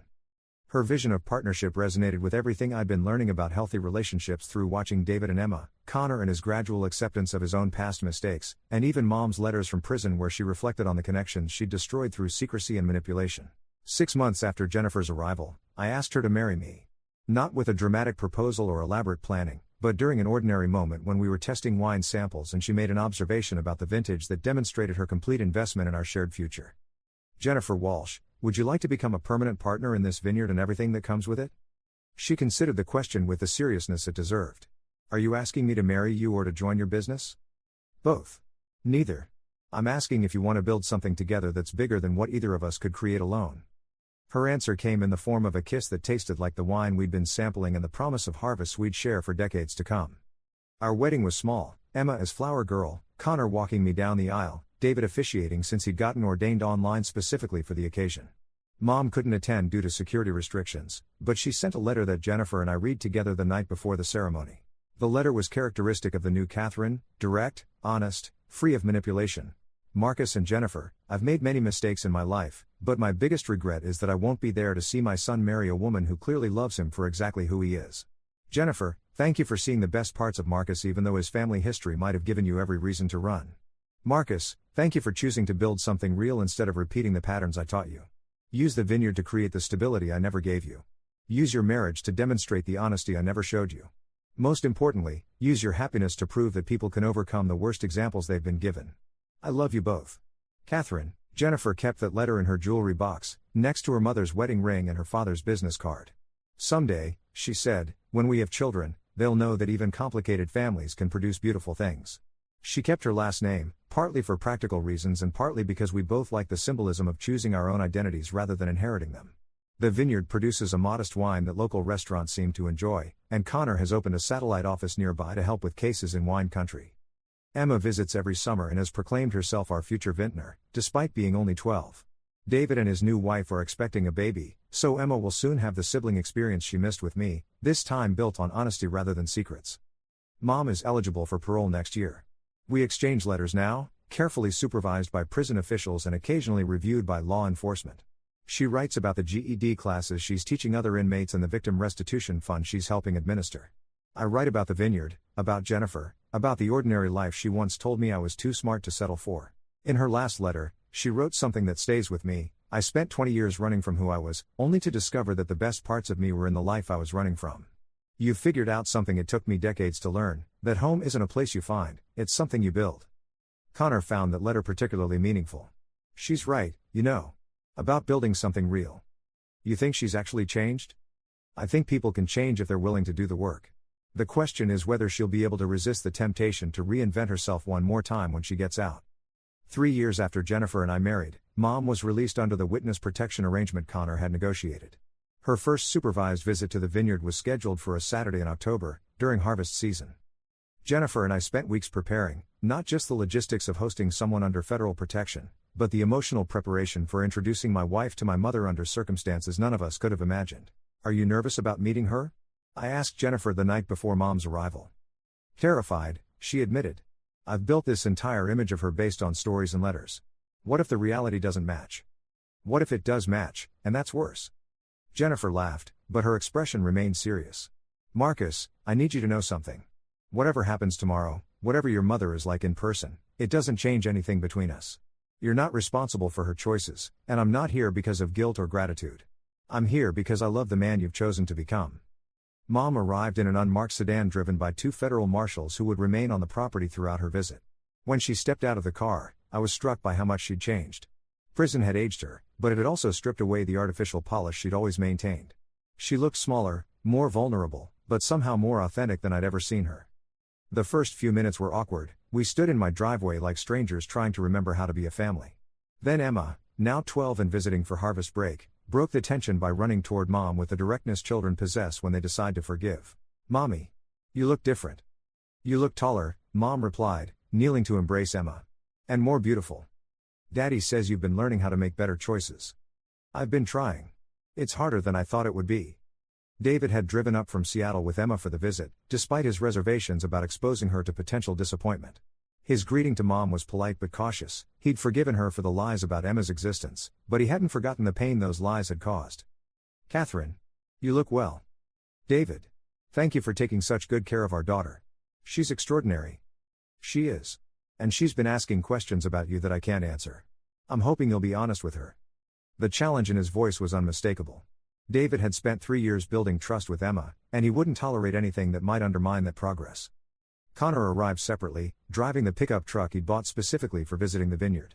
His relationship with Mom had evolved into something resembling friendship during their monthly prison visits, but seeing her outside that controlled environment clearly affected him differently. You made it, he said simply. Thanks to you. The witness protection arrangement you negotiated probably saved my life. Don't thank me yet. You still have to figure out how to live it. The day progressed with the careful choreography of people learning to relate to each other under extraordinary circumstances. Mom helped with harvest activities, working alongside Jennifer and Emma to sort grapes while Connor and David supervised with the protective attention of fathers who'd learned not to take family stability for granted. During a quiet moment when the others were checking on the fermentation tanks, I found myself alone with Mom for the first time since her arrest. You've built something remarkable here, she said, looking out over the vineyard. We've built something remarkable. Jennifer's contributions are at least equal to mine. Mom studied Jennifer, who was explaining winemaking chemistry to Emma with the patience of someone who genuinely enjoyed teaching. She's good for you. I can see it in the way you move together, the way you communicate without words. I never had that with anyone. You could have had it. With Connor, maybe, if you'd stayed. Mom's smile was rueful. I was 25 and convinced that running was always better than fighting for something. I thought changing locations could change who I was fundamentally. What would you tell that 25-year-old now? That the person you're running from follows you everywhere you go. That real change requires staying in one place long enough to do the work. The conversation was interrupted by Emma, who approached with a question that had clearly been weighing on her mind. "Mommy, are you going to disappear again?" Mom knelt to Emma's eye level, her expression more serious than I'd ever seen it. "Emma, I can't promise that nothing bad will ever happen. But I can promise that if I have to leave, it won't be because I want to. And I can promise that I'll always find a way to let you know I'm okay. But what if the bad people come back? Then Daddy and Marcus and Connor and the police will keep you safe.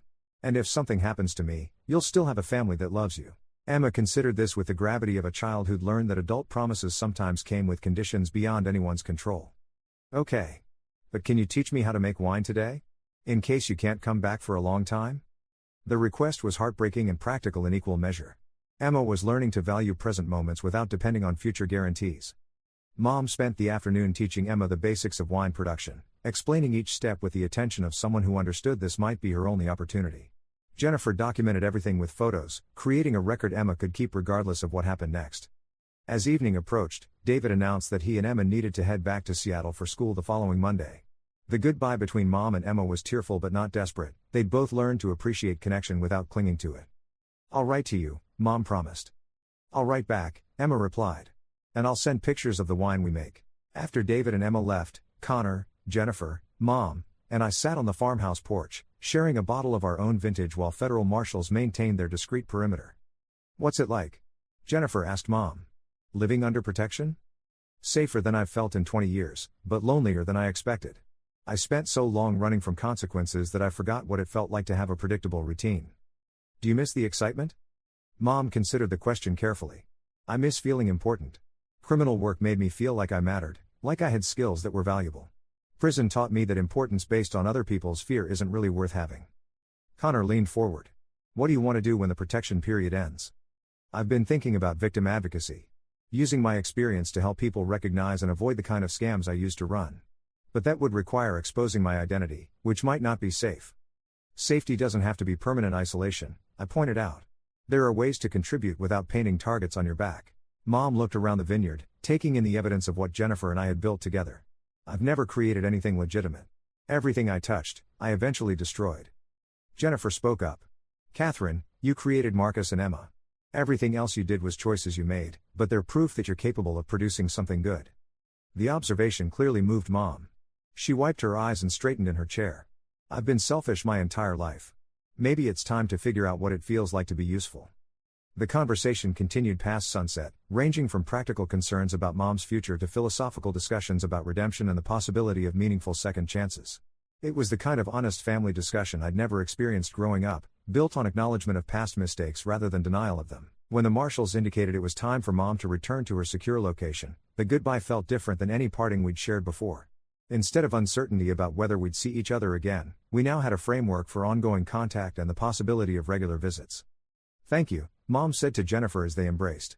"For seeing something worth loving in my son despite everything you learned about his family." "Thank you for raising him to be capable of building something real," Jennifer replied. Mom's farewell to me was simple but weighted with 20 years of accumulated meaning. "I'm proud of who you've become, Marcus. Not because of anything I taught you, but because you learned to be better than the example I set."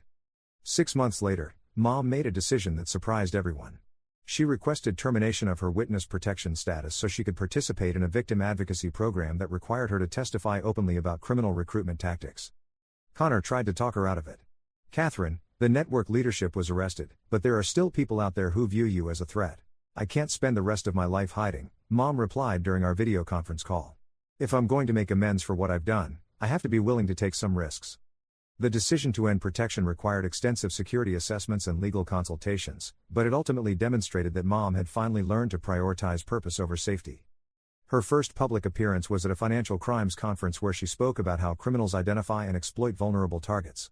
The presentation was covered by national media and led to consulting opportunities with law enforcement agencies and victim support organizations. Mom's new career came with ongoing security concerns, but it also came with something she'd never experienced: legitimate recognition for helping people instead of harming them.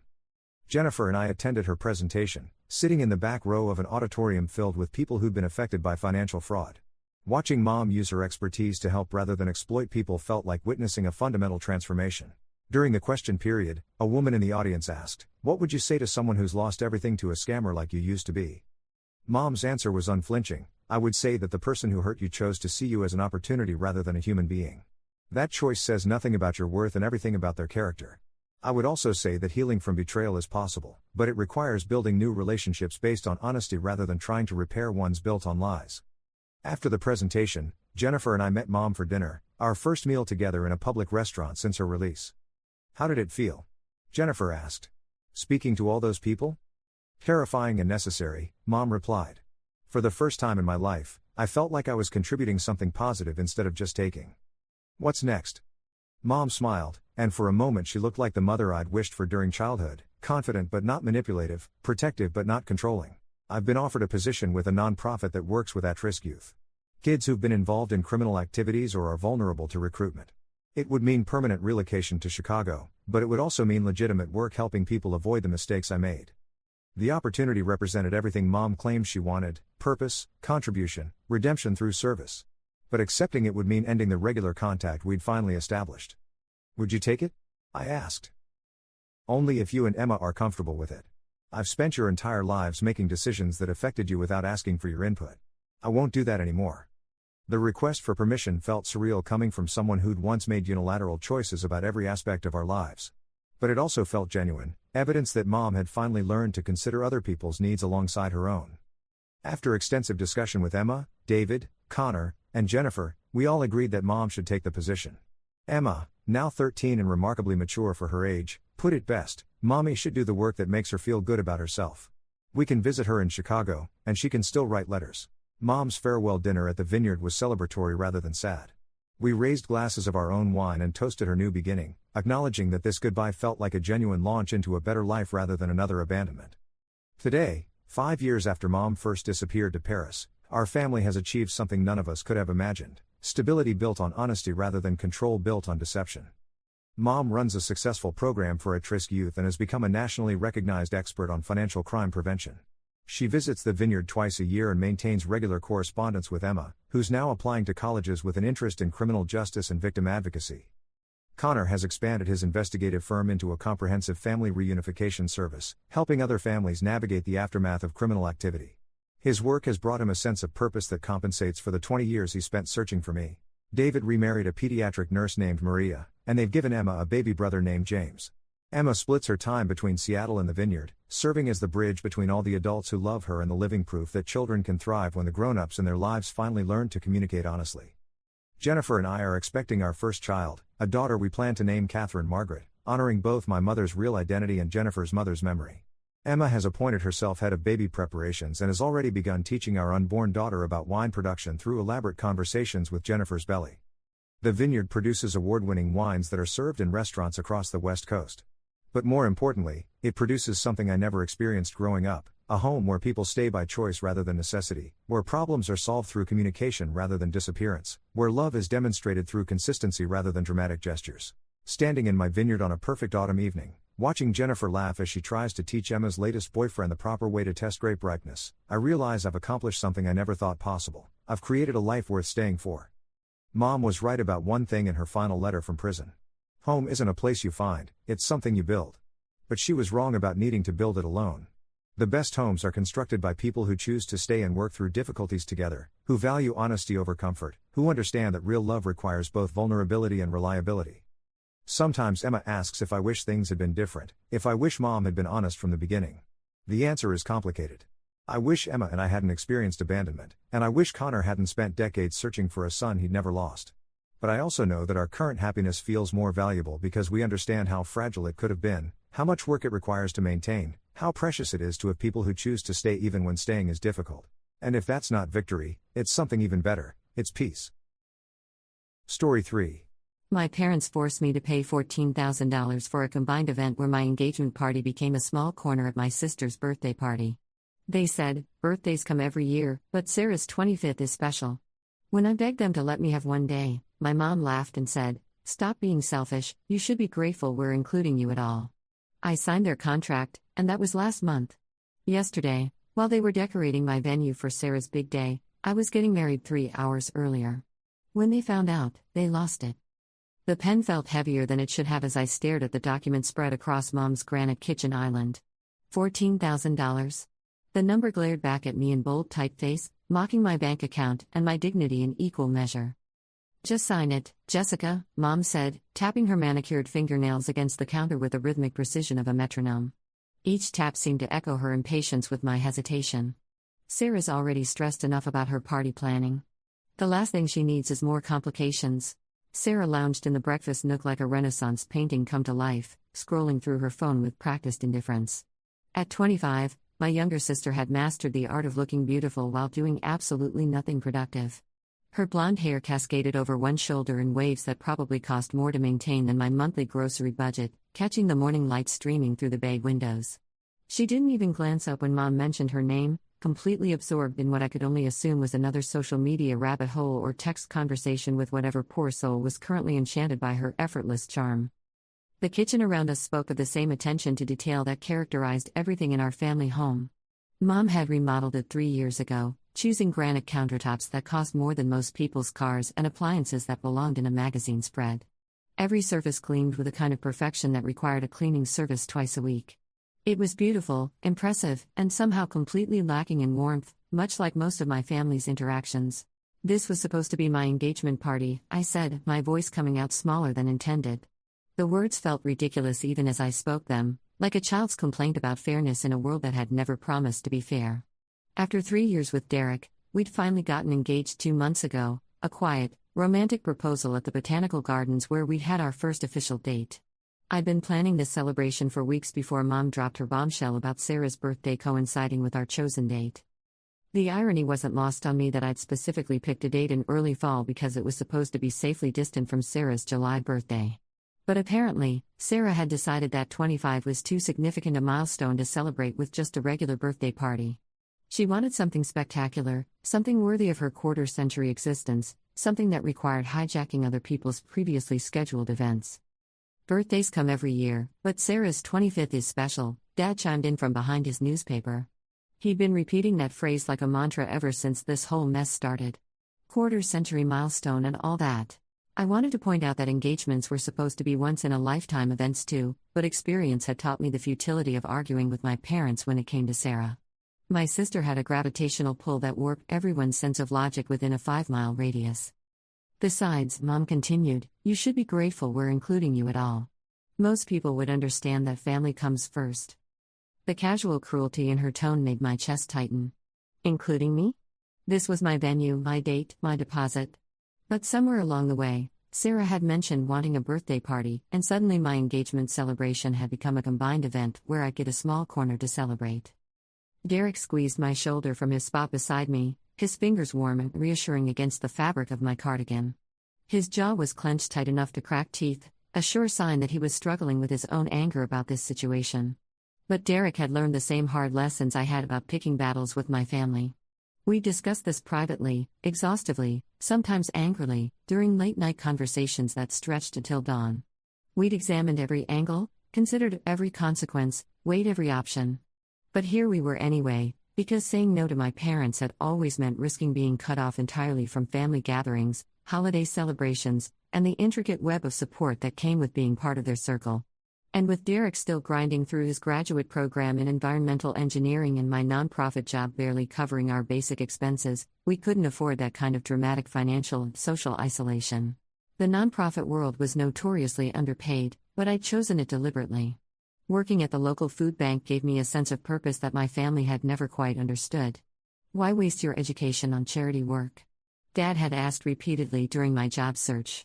But watching families get the help they needed, seeing children leave with bags of groceries that meant they wouldn't go to bed hungry, that felt more valuable than any corporate salary. Derek understood that about me. Sarah and my parents never had.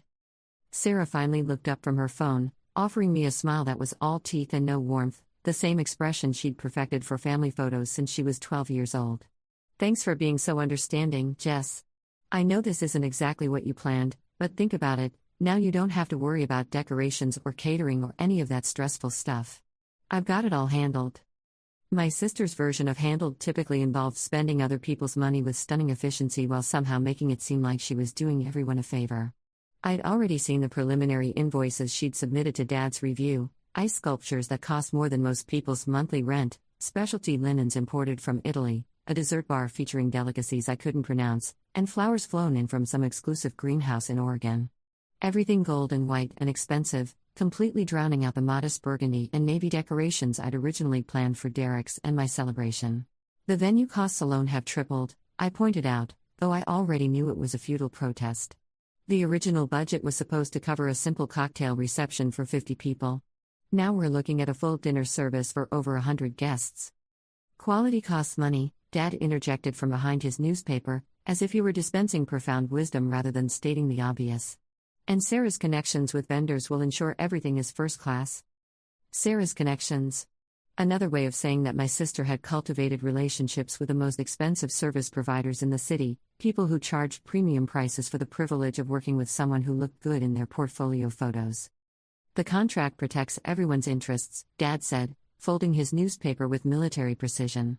He'd worked in insurance for 30 years and treated every family interaction like a potential lawsuit.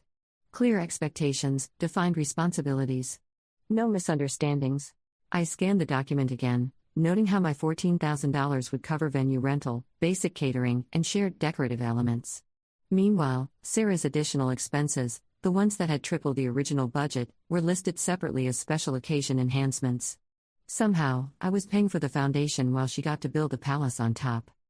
Derek's phone buzzed with an incoming text, and I caught him glancing at the screen with unusual interest. His expression shifted almost imperceptibly, something I might have missed if I hadn't been studying his face desperately for signs of support or solidarity in this surreal negotiation. But whatever message he'd received seemed to straighten his spine and add a new note of confidence to his posture. I noticed his thumbs moving quickly across the screen, typing a response with the kind of urgency typically reserved for work emergencies or family crises. "Everything okay?" I asked quietly, leaning toward him. "Perfect, actually," he said, slipping the phone back into his pocket. His tone carried a satisfaction that seemed completely at odds with our current circumstances. "Everything's falling into place exactly as it should." The cryptic response sent a small thrill of curiosity through me, but before I could press for details, Dad was clearing his throat with the authority of someone about to deliver a closing argument. "Actually," Derek said, his voice carrying a new note of confidence that made everyone in the kitchen turn to look at him, "I think this could work out better than we originally expected." I stared at him in complete bewilderment. Better? How could sharing my engagement party with my sister's over-the-top quarter-century birthday celebration possibly be better than the intimate, meaningful gathering we'd originally planned? Derek's sudden optimism felt like a betrayal, as if he decided to join my family's campaign of minimizing my feelings about this whole situation. "How do you figure?" Sarah asked, giving Derek the kind of focused attention she typically reserved for attractive strangers or people who might be useful to her social ambitions. She'd always been mildly flirtatious with him, nothing overt enough to cause an actual confrontation, just enough subtle charm to remind me that she could probably steal him if she decided she wanted to. The way she tilted her head when she spoke to him, the slight smile that suggested shared secrets, the casual touches on his arm during family gatherings, all calculated to maintain just enough ambiguity to be deniable if confronted. Derek smiled in response, but something in his expression struck me as different from his usual polite interactions with my sister. There was a confidence there that I'd never seen before, an almost predatory satisfaction that made me wonder what exactly he was thinking. "Well, more people means more witnesses, right?" he said, his words seeming to carry weight beyond their surface meaning. "Sometimes the bigger the audience, the more memorable the moment becomes. The more people who are there to see what actually happens." The way he emphasized certain words made it clear he wasn't just talking about our engagement announcement. There was something else going on, some plan or intention that he was keeping close to his chest. His phone buzzed again, and this time he didn't even try to hide his satisfaction as he read whatever message had arrived. His words felt loaded with meaning I couldn't quite grasp, but Mom was already nodding approvingly. She'd always liked Derek, mainly because he was polite enough to pretend her passive-aggressive comments were actually helpful suggestions. "Exactly. And think of the photos," Mom gushed. "Sarah's photographer is costing a fortune, but now you'll get professional pictures without any additional expense." The photographer was another source of bitter frustration. I'd originally planned to ask my friend Michelle to take some casual shots during our engagement party, nothing fancy, Just candid moments of Derek and me celebrating with the people we cared about most. Michelle was a talented amateur photographer who did beautiful work and would have donated her time as an engagement gift. But Sarah had insisted that casual photos weren't suitable for such an important occasion, especially one that would now feature her milestone birthday celebration. Instead, she'd hired someone whose portfolio looked like it belonged in the pages of Vogue or Harper's Bazaar. Every image was perfectly lit, expertly composed, and completely lacking in the warmth and authenticity I'd been hoping for. The photographer's fee alone exceeded what Derek and I had budgeted for our entire original celebration, but apparently capturing Sarah's special day required nothing less than perfection. The photos will be gorgeous, Mom had assured me when I'd expressed concerns about the cost. Professional quality that you'll treasure forever. What she hadn't said, but what was clearly implied, was that these would primarily be photos of Sarah's birthday party, with a few shots of Derek and me squeezed in around the edges. But Derek's strange confidence was beginning to feel infectious, like he knew something that would make all of these compromises worthwhile. Maybe he was right. Maybe there was some advantage I wasn't seeing yet, some silver lining that would emerge from this disaster. I picked up the pen, feeling its weight as I prepared to commit $14,000 to what would essentially be the Sarah show with guest appearances by Derek and me. The signature felt final in a way that went beyond the financial commitment. I was officially agreeing to be a supporting character in my own engagement celebration, accepting that my happiness would always come second to Sarah's desires. But as I handed the contract back to Dad, Derek's hand found mine, squeezing gently in a way that suggested he had plans beyond my family's limited imagination. Wonderful. Mom clapped her hands together. Now, Sarah, tell Jessica about the timeline for tomorrow. Tomorrow? The word hit me like cold water. I'd been so focused on the financial aspect that I'd somehow lost track of how close the actual event was. 3 weeks of planning compressed into 24 hours of final preparations.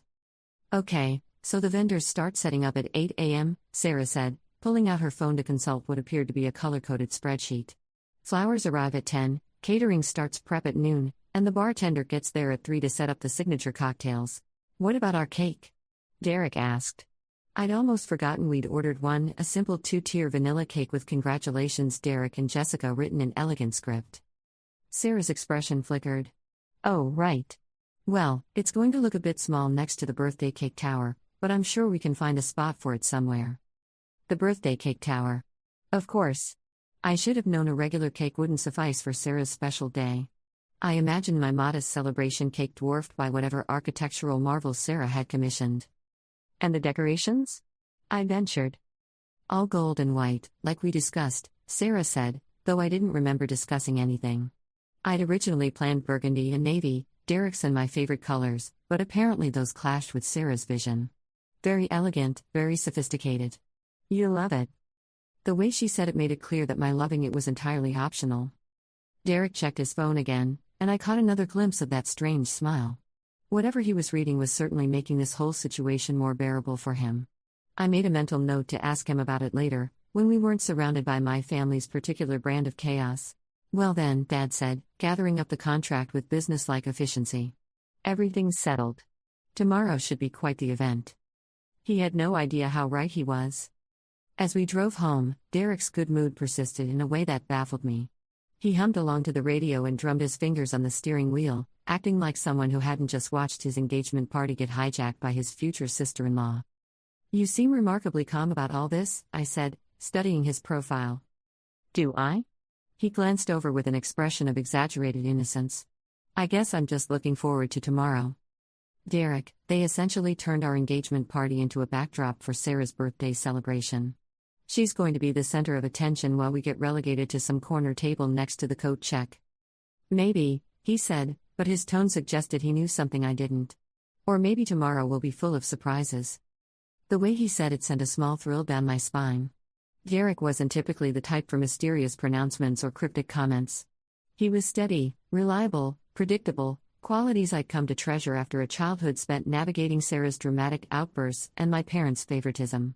But something about his demeanor suggested he had a plan. What kind of surprises? I pressed. The good kind, he said, reaching over to squeeze my hand. Trust me. I did trust him. That was the problem. Derek's idea of a surprise was usually something sweetly conventional, flowers delivered to my office or reservations at the restaurant where we'd had our first date.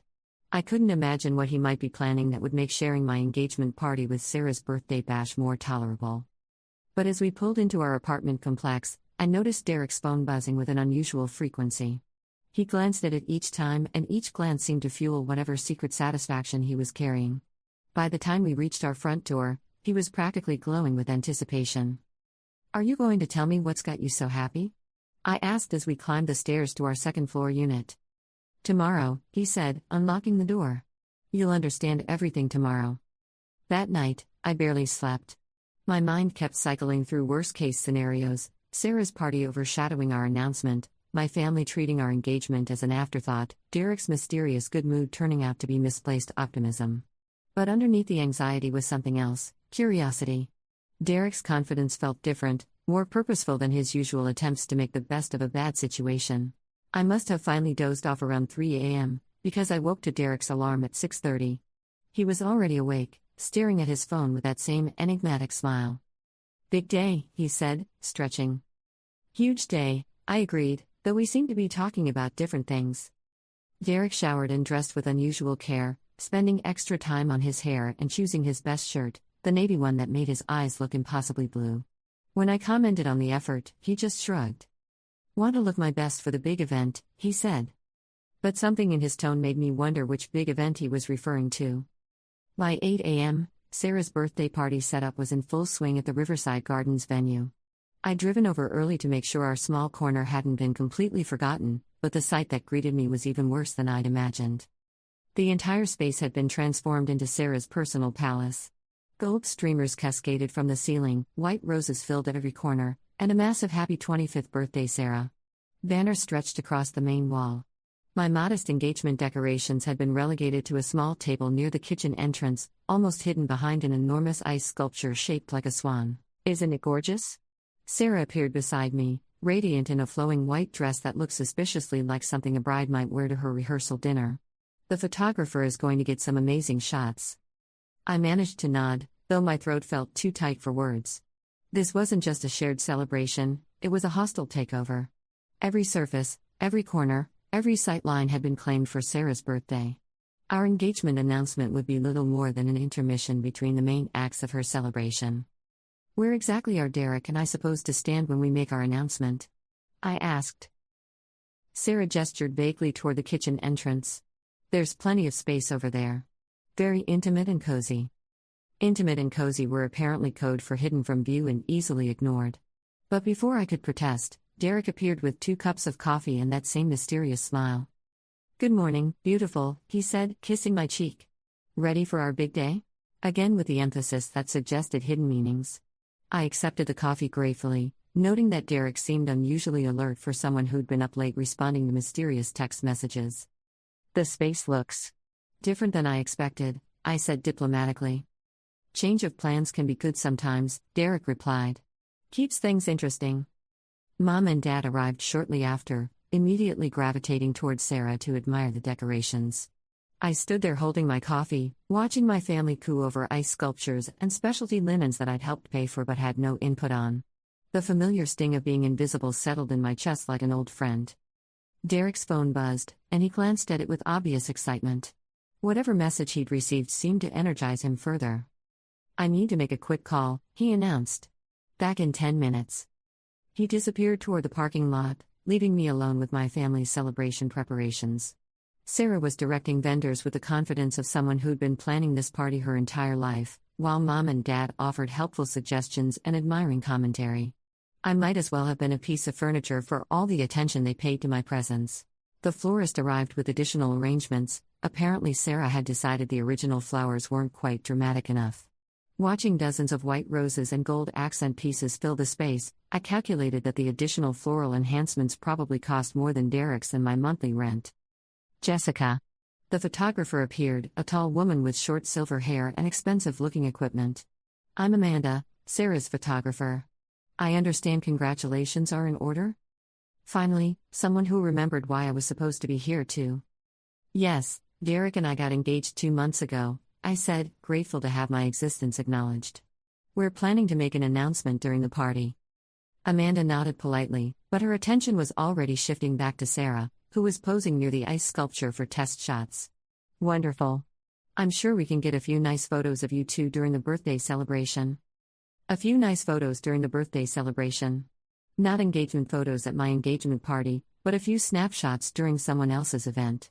I bit back the urge to remind Amanda that half the money paying for this venue had come from my savings account. Derek returned from his mysterious phone call looking positively jubilant. His energy was infectious enough that I found myself smiling despite the circumstances. Good news? I asked. The best, he said, wrapping his arms around me. Everything is falling into place perfectly. Before I could ask what he meant, a commotion near the entrance caught our attention. A delivery person had arrived with what appeared to be additional decorations, more gold streamers, more white flowers, more evidence of Sarah's limitless ability to spend other people's money. But Derek wasn't looking at the decorations. His attention was focused on something outside, beyond the parking lot. I followed his gaze but couldn't see anything particularly noteworthy. What are you looking at? I asked. Just making sure everything's on schedule, he said cryptically. The morning flew by in a blur of last-minute preparations. Sarah directed the setup with military precision, while I felt increasingly like an intruder at my own event. Every suggestion I made was politely dismissed, every question I asked was answered with vague reassurances about making everything work together. By noon, the transformation was complete. The Riverside Gardens venue had become Sarah's golden palace, with my modest engagement corner tucked away like an afterthought. Even the cake table told the story of our relative importance. Sarah's three-tier architectural marvel dominated the display, while our simple two-layer cake sat off to the side like a consolation prize. It's beautiful, Mom declared, surveying the space with obvious satisfaction. Sarah, you've outdone yourself. I noticed she didn't mention my contribution, financial or otherwise. But Derek squeezed my hand, and something in his expression suggested he found the whole situation more amusing than infuriating. Ready for this? He asked. As ready as I'll ever be, I replied, though I wasn't sure what exactly I was supposed to be ready for. Derek checked his phone one more time, and his smile widened to almost ridiculous proportions. Perfect timing, he murmured. Timing for what? But before he could answer, the first guests began arriving. Sarah positioned herself near the entrance, ready to receive admiration and birthday wishes. Mom and Dad flanked her like proud generals, while I stood off to the side with Derek, watching my engagement party become someone else's birthday celebration. The afternoon proceeded exactly as I'd feared. Sarah held court in the center of the space, radiant and charming and completely magnetic. Guests surrounded her, offering gifts and compliments and endless variations of "you look absolutely stunning." Meanwhile, Derek and I made awkward small talk with a few people who bothered to venture over to our corner. So exciting about the engagement, my cousin Linda said, though her eyes kept drifting toward Sarah's crowd. When's the wedding? We haven't set a date yet, I replied. We wanted to enjoy being engaged for a while. But Linda was already moving away, drawn by the sound of laughter from Sarah's circle. I watched her go, feeling the familiar ache of being the supporting character in my own life story. Derek, however, seemed oddly unaffected by our social isolation. If anything, his mood continued to improve as the afternoon wore on. Every time he checked his phone, his grin grew wider. Whatever he was waiting for was apparently still on schedule. You're being very mysterious today, I told him during a brief lull in awkward small talk. Am I? He pulled me closer, speaking directly into my ear. Maybe I'm just excited about our future. The way he said it sent shivers down my spine, but not entirely pleasant ones. Derek's behavior was so uncharacteristic that I was starting to worry he'd suffered some kind of psychological break. Cheerful optimism in the face of obvious disrespect wasn't typically his style. Around 4 o'clock, Sarah called for everyone's attention to cut her birthday cake. The entire party gathered around the dessert table, phones out and ready to capture the moment. The photographer positioned herself for the perfect shot while Sarah posed with a massive knife, beaming like she'd just won an Oscar.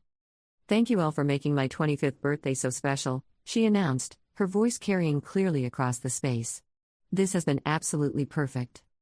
The crowd applauded, and I found myself clapping along despite the bitter taste in my mouth. This was supposed to be our moment too, but somehow our engagement announcement had been reduced to an afterthought that would follow Sarah's birthday speech. But as Sarah raised the knife to cut her elaborate cake, Derek's phone buzzed urgently.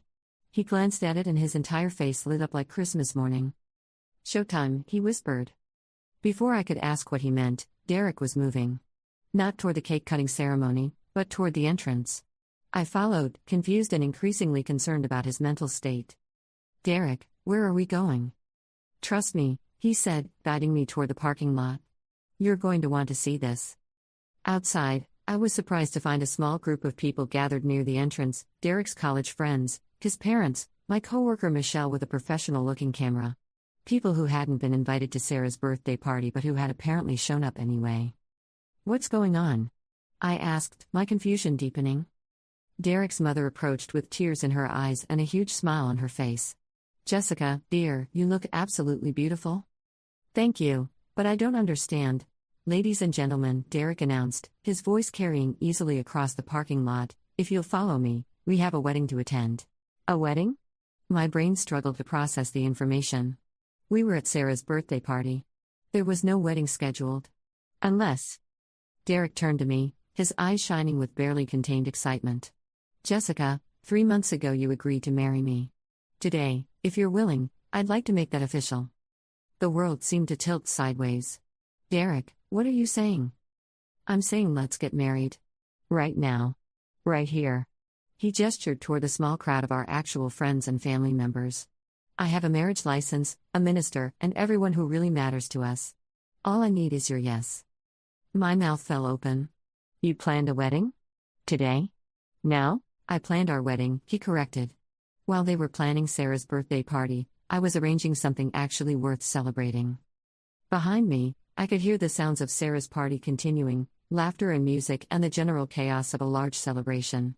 But in front of me was something entirely different, an intimate gathering of people who actually cared about Derek and me, ready to witness the most important moment of our lives. "But what about the engagement party?" I stammered. "What about announcing? What about it?" Derek's expression was gentle but determined.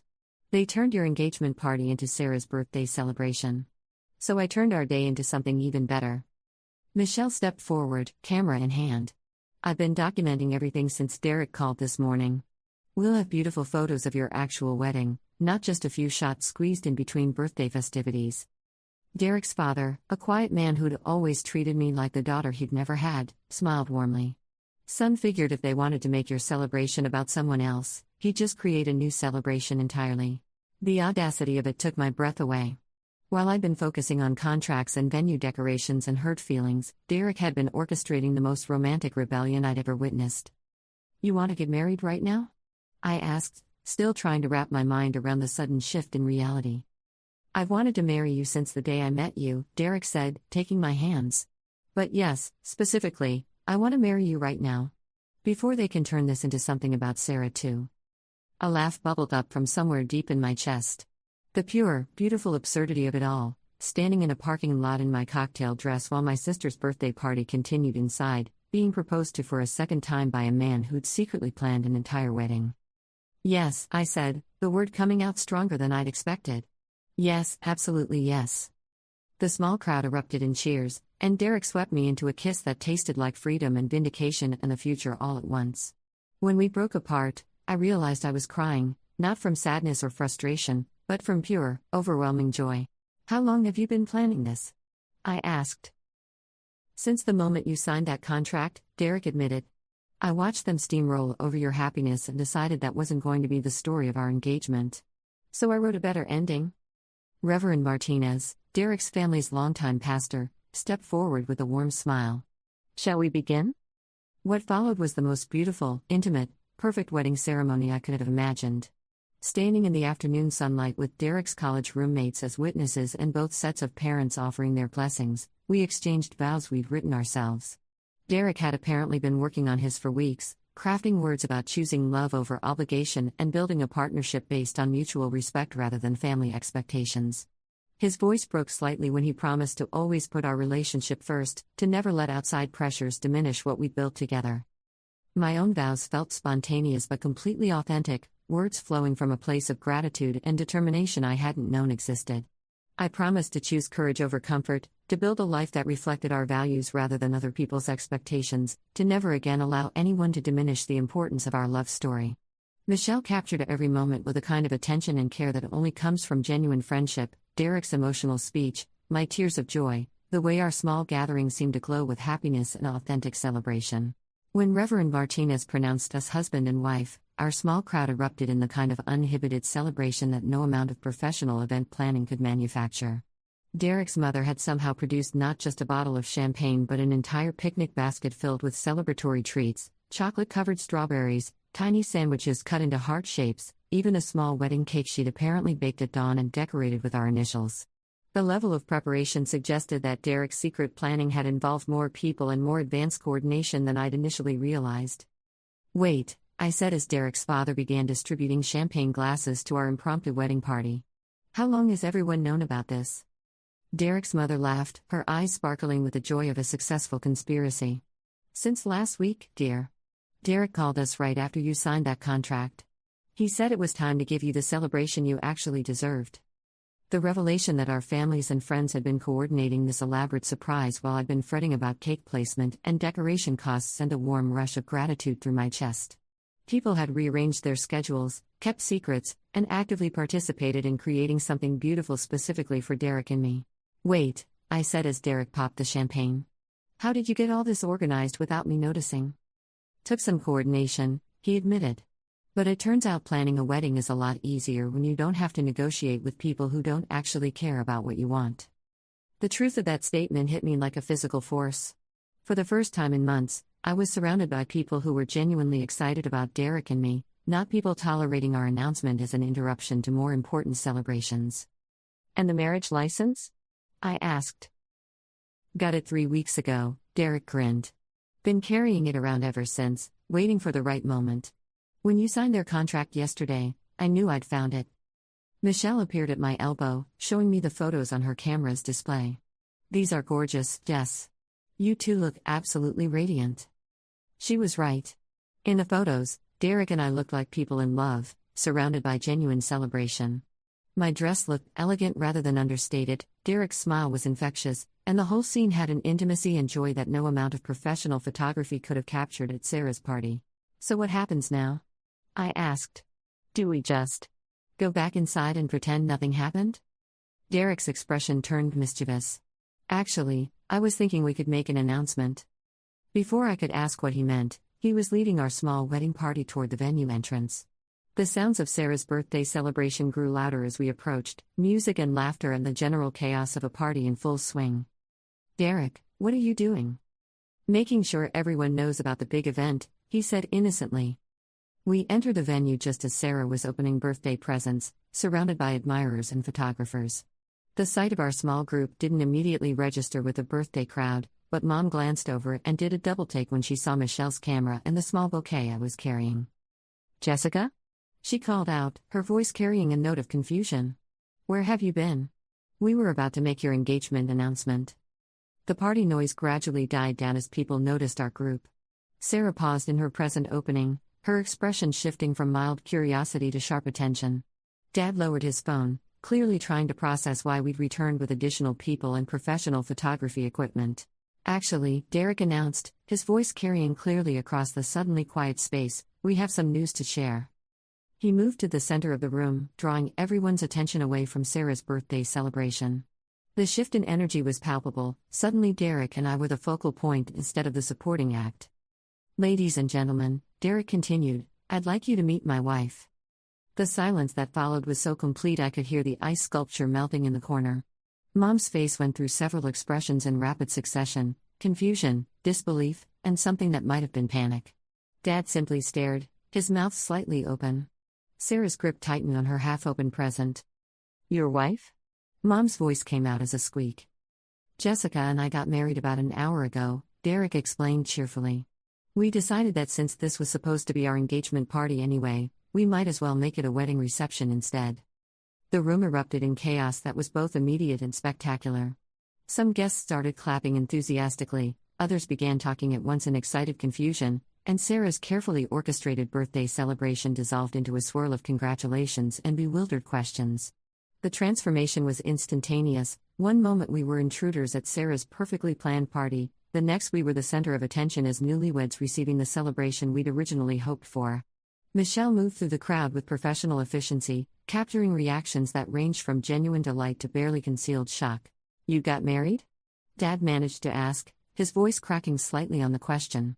"When? How? Where were we?" We would have liked to be there.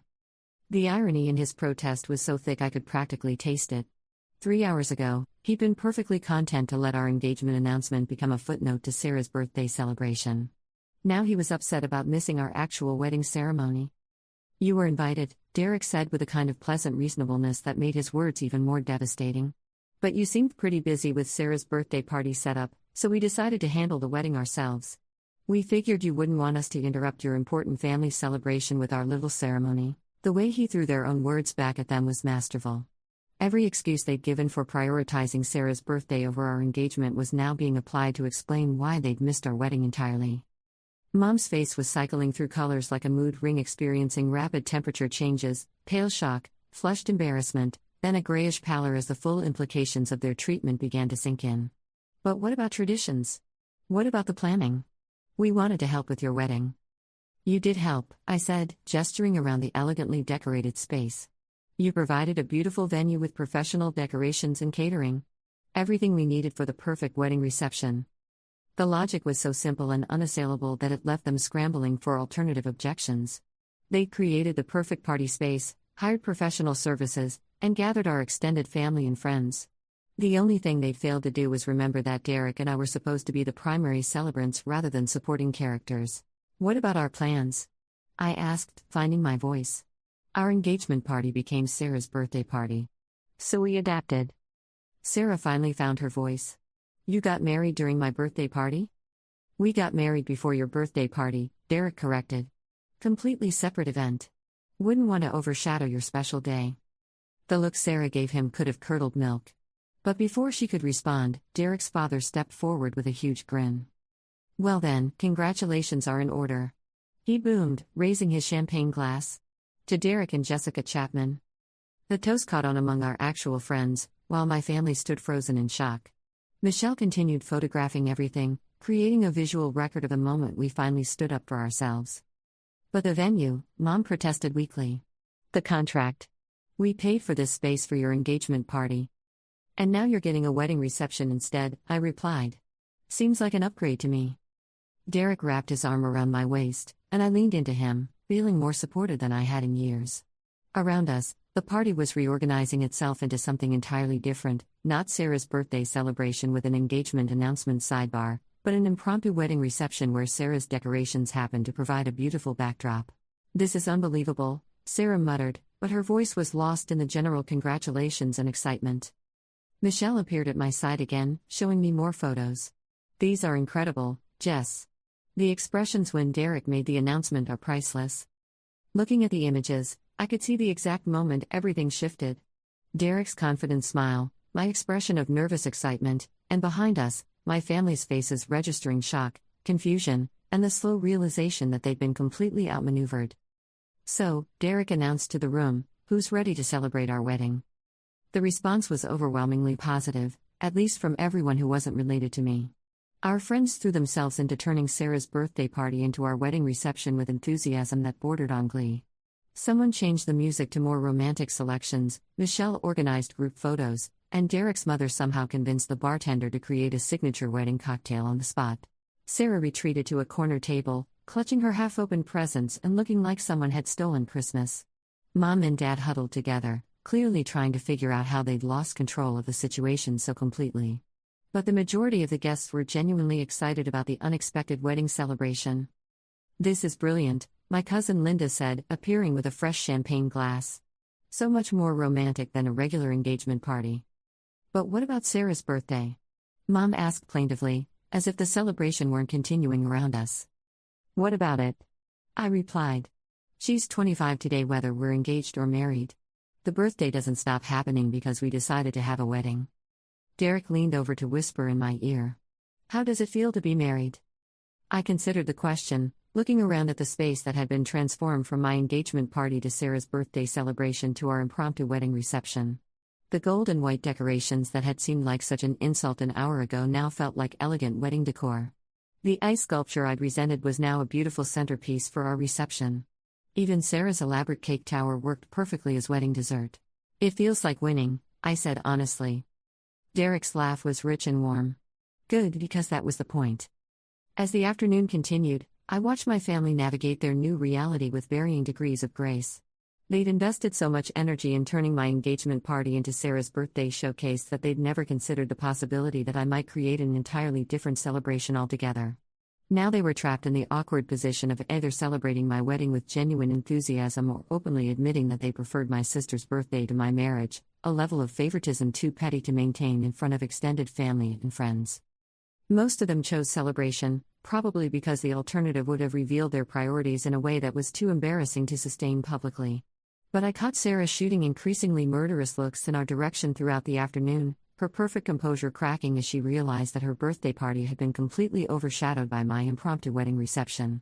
Every time someone mentioned how romantic and spontaneous our ceremony had been, every time a guest complimented Derek's thoughtful planning, every time the photographer took another picture of us as the happy couple, Sarah's smile became a little more strained.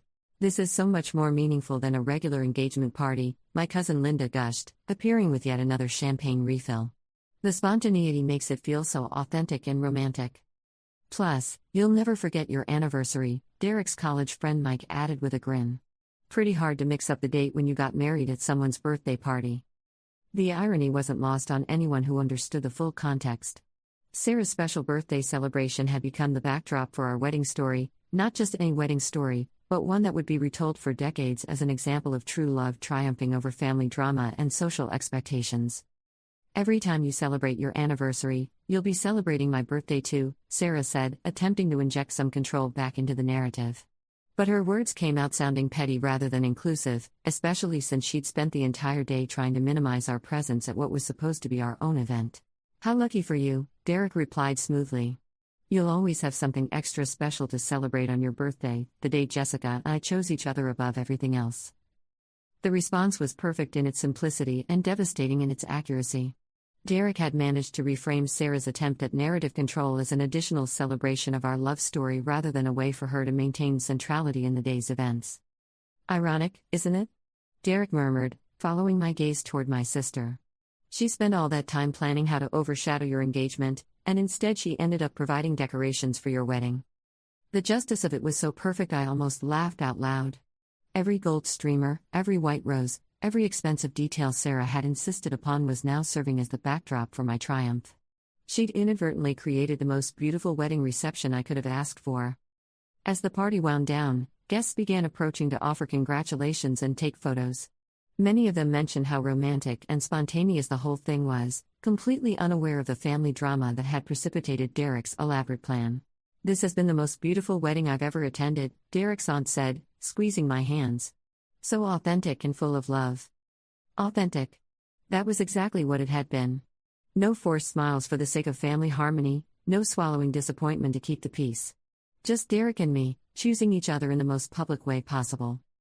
When the last guest finally left, my family stood amid the golden decorations looking shell-shocked.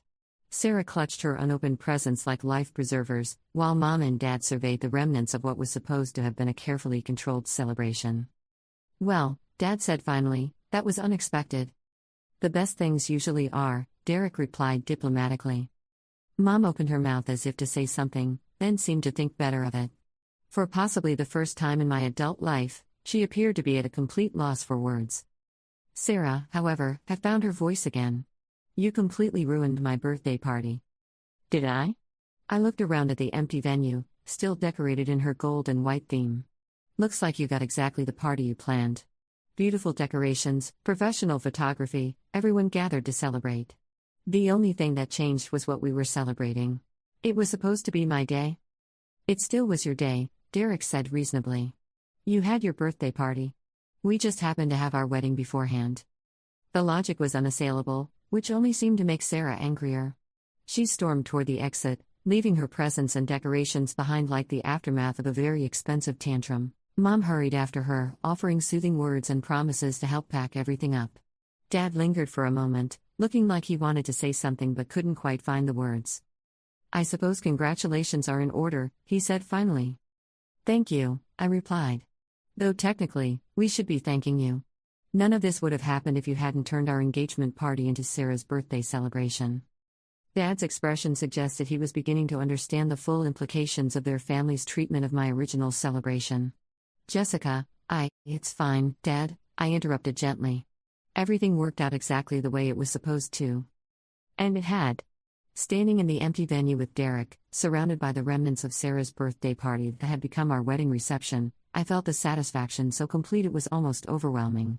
We turned their dismissal into our triumph, their favoritism into our freedom. "Ready to go home, Mrs. Chapman?" Derek asked. "Mrs. Chapman." I tested the name in my mind and found it fit perfectly. "More than ready." As we walked toward the exit, I took one last look at the space where my engagement party had been transformed into Sarah's birthday celebration, and then into our wedding reception. The evolution felt symbolic of something larger, the end of my role as the accommodating daughter who swallowed disappointment to keep the peace, and the beginning of my life as someone who created her own celebrations.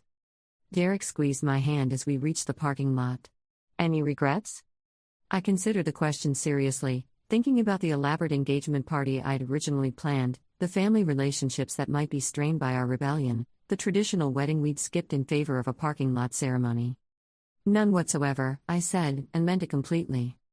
The drive home was quiet, both of us processing the magnitude of what had just happened. We'd gotten married, crashed a birthday party, and fundamentally shifted the dynamic of my family relationships all in the space of a single afternoon. "So what happens next?" I asked as we pulled into our apartment complex. Derek smiled, the same mysterious expression he'd worn all day. "Well, we're married now. I guess we figure out how to live happily ever after." "Sounds simple enough," I said, though we both knew it wouldn't be. My family would need time to adjust to this new reality where their favorite daughter couldn't automatically claim center stage at every event. Sarah would probably hold this grudge for years. Mom would likely guilt-trip me about missing a proper wedding ceremony. But as Derek helped me out of the car, still wearing my cocktail dress and carrying Michelle's beautiful wedding photos, I realized I didn't care about any of that.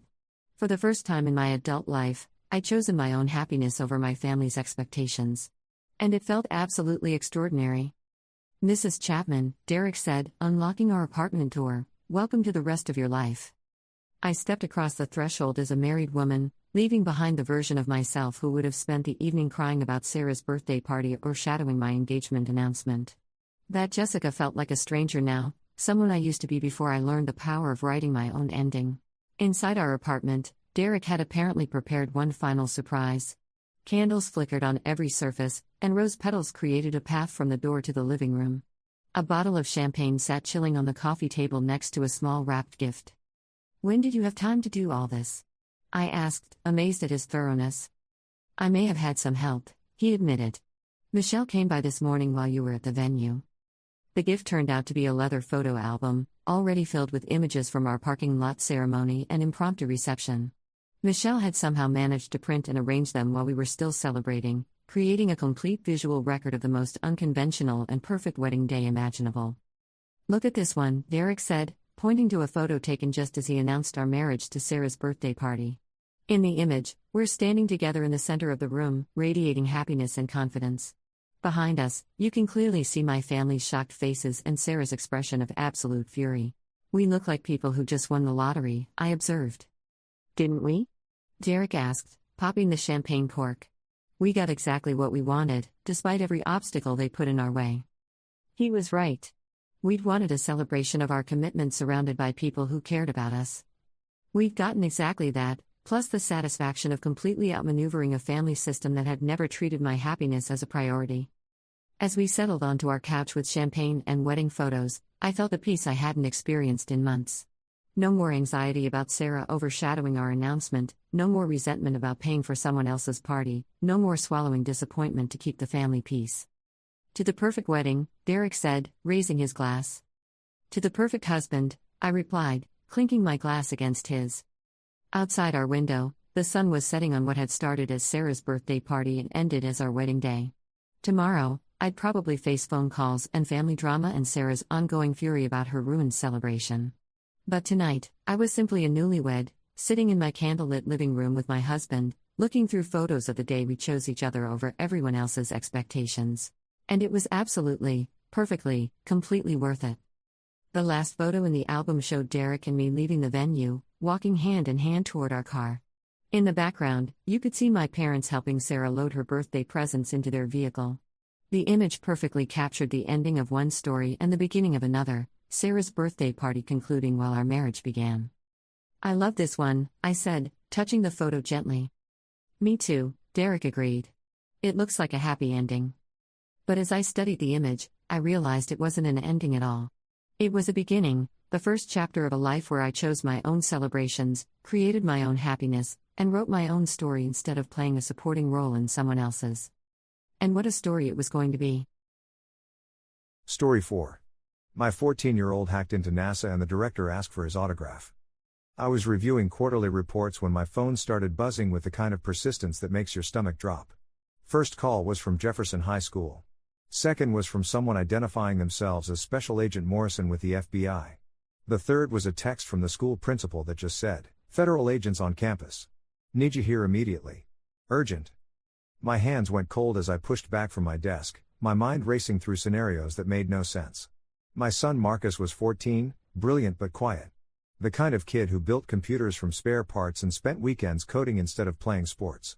Whatever situation required federal agents couldn't possibly involve the boy who still asked me to check his math homework even though he was already taking college-level calculus. The drive to Jefferson High took 18 minutes that felt like hours. When I pulled into the parking lot, I saw 2 black SUVs parked near the administration building, their government plates gleaming under the afternoon sun. My stomach dropped as I walked through the front doors, trying to control my breathing and failing completely. The receptionist's face told me everything before she even spoke. That practiced look of professional concern mixed with something that might have been fear or fascination. She directed me to the conference room without making eye contact, and I could hear serious voices echoing down the hallway before I even reached the door. Principal Hayes stood when I entered, his expression grave as he gestured to a chair. But I remained standing because sitting felt like accepting whatever nightmare was about to unfold. Across from his desk sat 3 people in dark suits that screamed federal authority even before they introduced themselves. A woman with sharp eyes and graying hair who looked like she'd seen everything, a younger man with a kind of intense focus that suggested military background, and an older gentleman with silver hair and the bearing of someone accustomed to commanding respect. The woman spoke first, her voice clipped and professional in that way government officials sound when they're containing classified information behind bureaucratic courtesy. She introduced herself as Special Agent Sarah Morrison with the FBI's Cyber Crime Division, and informed me that my son had allegedly committed a serious federal offense involving unauthorized access to government computer systems. The younger man, Agent Chen, added that they were looking at potential charges under the Computer Fraud and Abuse Act, which carried penalties of up to 20 years in federal prison. The number hung in the air like a death sentence, and I felt my knees actually weaken before I forced myself to stay upright and focused. 20 years. Marcus would be 34 when he got out, his entire life destroyed before it really began. Where was he? I asked, my voice coming out steadier than I felt. Principal Hayes explained that Marcus was in the computer lab being supervised by Agent Rodriguez while they conducted their investigation. And that was when the older gentleman stepped forward from where he'd been standing by the window. Dr. William Harrison introduced himself as NASA's Deputy Director of Cybersecurity, and his presence made everything suddenly more serious. He told me that based on the scope and sophistication of the breach, they were treating this as a matter of national security. My 14-year-old son had somehow penetrated systems that protected America's space program, and they needed to understand how and why.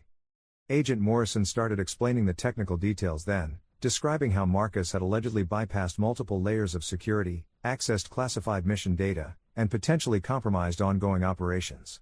The words washed over me like a foreign language: SQL injections, privilege escalation, encrypted databases, but the implications were clear.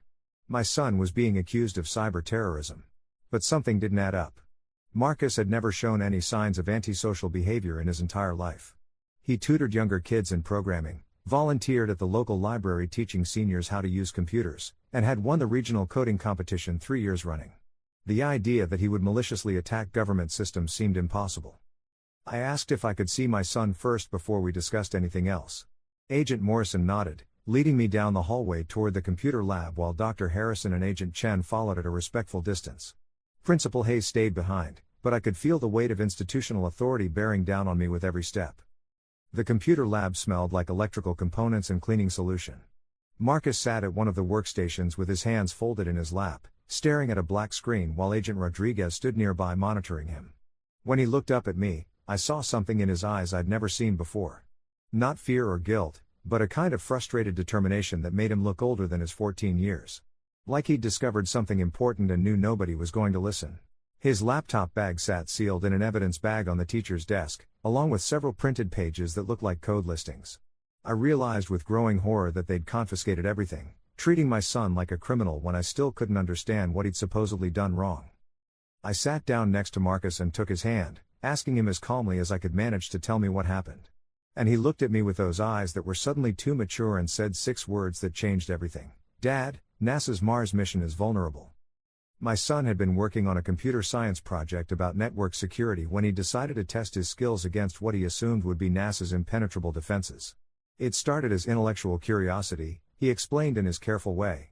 He'd been studying penetration testing techniques in his advanced programming class, learning how ethical hackers identified vulnerabilities to help companies improve their security. Marcus had never intended to actually breach anything. He'd expected NASA's systems to stop him at the first firewall, maybe the second if he was lucky. It would have been a learning experience, a way to understand how real-world security compared to the theoretical models in his textbooks. But instead of being blocked, he'd found himself deeper in their networks with every attempt. He described how he'd started with basic reconnaissance, just probing for open ports and services like they'd practiced in class. But NASA's external defenses had gaps, small inconsistencies in their security protocols that shouldn't have existed. Marcus had followed them deeper, not to cause damage but because he couldn't believe such vulnerabilities existed in such a critical system.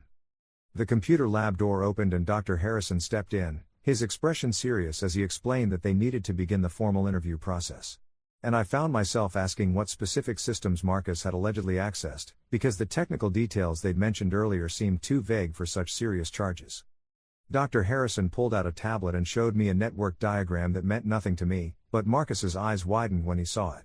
The NASA official explained that Marcus had penetrated their Mars sample return mission control systems, accessing databases that contain navigation protocols, communication schedules, and mission-critical operational data.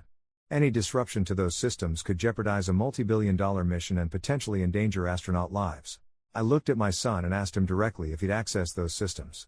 Marcus nodded slowly, but said he'd only looked, never changed anything. He'd been horrified when he realized how deep he'd gotten, and that was when he discovered what he called the real problem. Agent Morrison leaned forward with new interest, asking what he meant by the real problem. And Marcus explained in his precise way that while exploring NASA's systems, he'd found evidence of another intrusion. Someone else was already in their networks, someone with sophisticated tools and methods that made his own amateur efforts look like a child playing with toys. The temperature in the room seemed to drop 20 degrees. Dr. Harrison asked Marcus to explain exactly what he'd found, and my son described discovering hidden files, altered logs, and what appeared to be a backdoor that had been carefully concealed within NASA's own code. He'd spent hours documenting everything, trying to understand the scope of the real intrusion while figuring out how to report it without admitting his own unauthorized access. Agent Chen stepped forward and asked if Marcus still had that documentation. And my son's face went pale as he realized the evidence bag containing his laptop held the only copies of his findings. He'd been so focused on gathering proof that he'd forgotten to back anything up to external storage. We sat in uncomfortable silence while Dr. Harrison made several phone calls in the hallway, his voice too low to hear but his posture indicating serious concern. Agent Morrison explained that if Marcus's claims were true, they were looking at a potential foreign intelligence operation against critical space infrastructure. But they needed to verify his story before they could determine whether he was a whistleblower or an accomplice. They brought Marcus's laptop back into the lab and allowed him to access his files under supervision. I watched my 14-year-old son navigate through complex directory structures and code repositories with the casual expertise of someone twice his age. He pulled up files showing network traffic patterns, system logs with suspicious modifications, and what he claimed was evidence of data exfiltration from NASA's most sensitive databases. Dr. Harrison studied the screen intently, occasionally asking Marcus to explain specific technical details. My son walked him through the intrusion methodically, describing how the attackers had used legitimate administrative tools to hide their activities and how they'd been systematically copying mission-critical data for what appeared to be months. The NASA official's expression grew darker with each revelation. He pulled out his phone and made another call, this time speaking in urgent tones about confirming the breach and immediate containment protocols. When he hung up, he looked at Marcus with something that might have been respect mixed with disbelief. Agent Morrison asked how a 14-year-old had discovered a sophisticated intrusion that NASA's own security teams had missed. And Marcus explained it in the patient way he used when teaching his little sister about computers. The attackers had been very careful to avoid triggering automated security systems, but they'd made assumptions about what a human analyst would look for. Marcus hadn't been following standard security protocols because he didn't know what they were. His amateur approach had let him spot patterns that professional audits might have missed. Dr. Harrison excused himself to make more phone calls, and I could hear him coordinating with what sounded like NASA's incident response team. Agent Chen explained that they were putting the Space Center on high alert while they verified Marcus's findings. If he was right about the intrusion, it represented a massive national security breach that could have compromised decades of space research and ongoing operations. While we waited for confirmation, Marcus began explaining his discovery methodology to Agent Rodriguez, who had extensive experience in digital forensics. I listened as my son described creating custom scripts to analyze log patterns, cross-referencing timestamp anomalies, and identifying data flows that didn't match NASA's documented network architecture. His approach had been intuitive rather than systematic, following curiosity wherever it led rather than adhering to formal investigation procedures. Agent Rodriguez seemed increasingly impressed as Marcus demonstrated his analytical process, pulling up terminal windows and showing how he'd traced the foreign intrusion across multiple systems. The agent mentioned that Marcus's techniques reminded him of advanced persistent threat hunting methodologies that required years of specialized training to master. Yet my son had developed them independently through pure intellectual curiosity. Dr. Harrison returned to explain that NASA's preliminary investigation had confirmed several of Marcus's findings. Their security team was discovering evidence of the foreign intrusion throughout their networks, exactly where Marcus had predicted they would find it. The scope appeared to extend beyond the Mars mission to include other deep space exploration programs and satellite communication systems. The revelation transformed the atmosphere in the room completely. Marcus was no longer being treated as a suspect but as a crucial source of intelligence about a major national security breach. Agent Morrison began asking detailed questions about his timeline, methods, and observations, taking careful notes as he reconstructed the sequence of events that had led to his discovery. Marcus explained that he'd initially been frustrated by how easy it was to penetrate NASA's defenses, expecting world-class security from such a prestigious organization. But as he'd explored deeper, he'd realized that someone else was exploiting the same vulnerabilities he'd found, except with sophisticated tools and clear objectives rather than teenage curiosity. The foreign attackers had been operating with surgical precision, he told them, carefully extracting specific types of data while avoiding detection by automated monitoring systems. They'd modified system logs to hide their activities and used legitimate administrative credentials to move laterally through NASA's networks. Marcus had only spotted them because he'd been looking at the data from an unconventional angle, focusing on patterns rather than individual events. Dr. Harrison asked Marcus if he could estimate how long the foreign intrusion had been active, and my son pulled up several different log analysis windows to demonstrate his reasoning.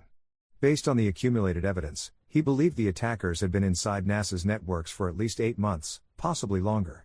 They'd been patient and methodical, gathering intelligence slowly to avoid triggering security alerts. We waited for 45 minutes while federal agents and NASA officials worked to confirm my son's discoveries.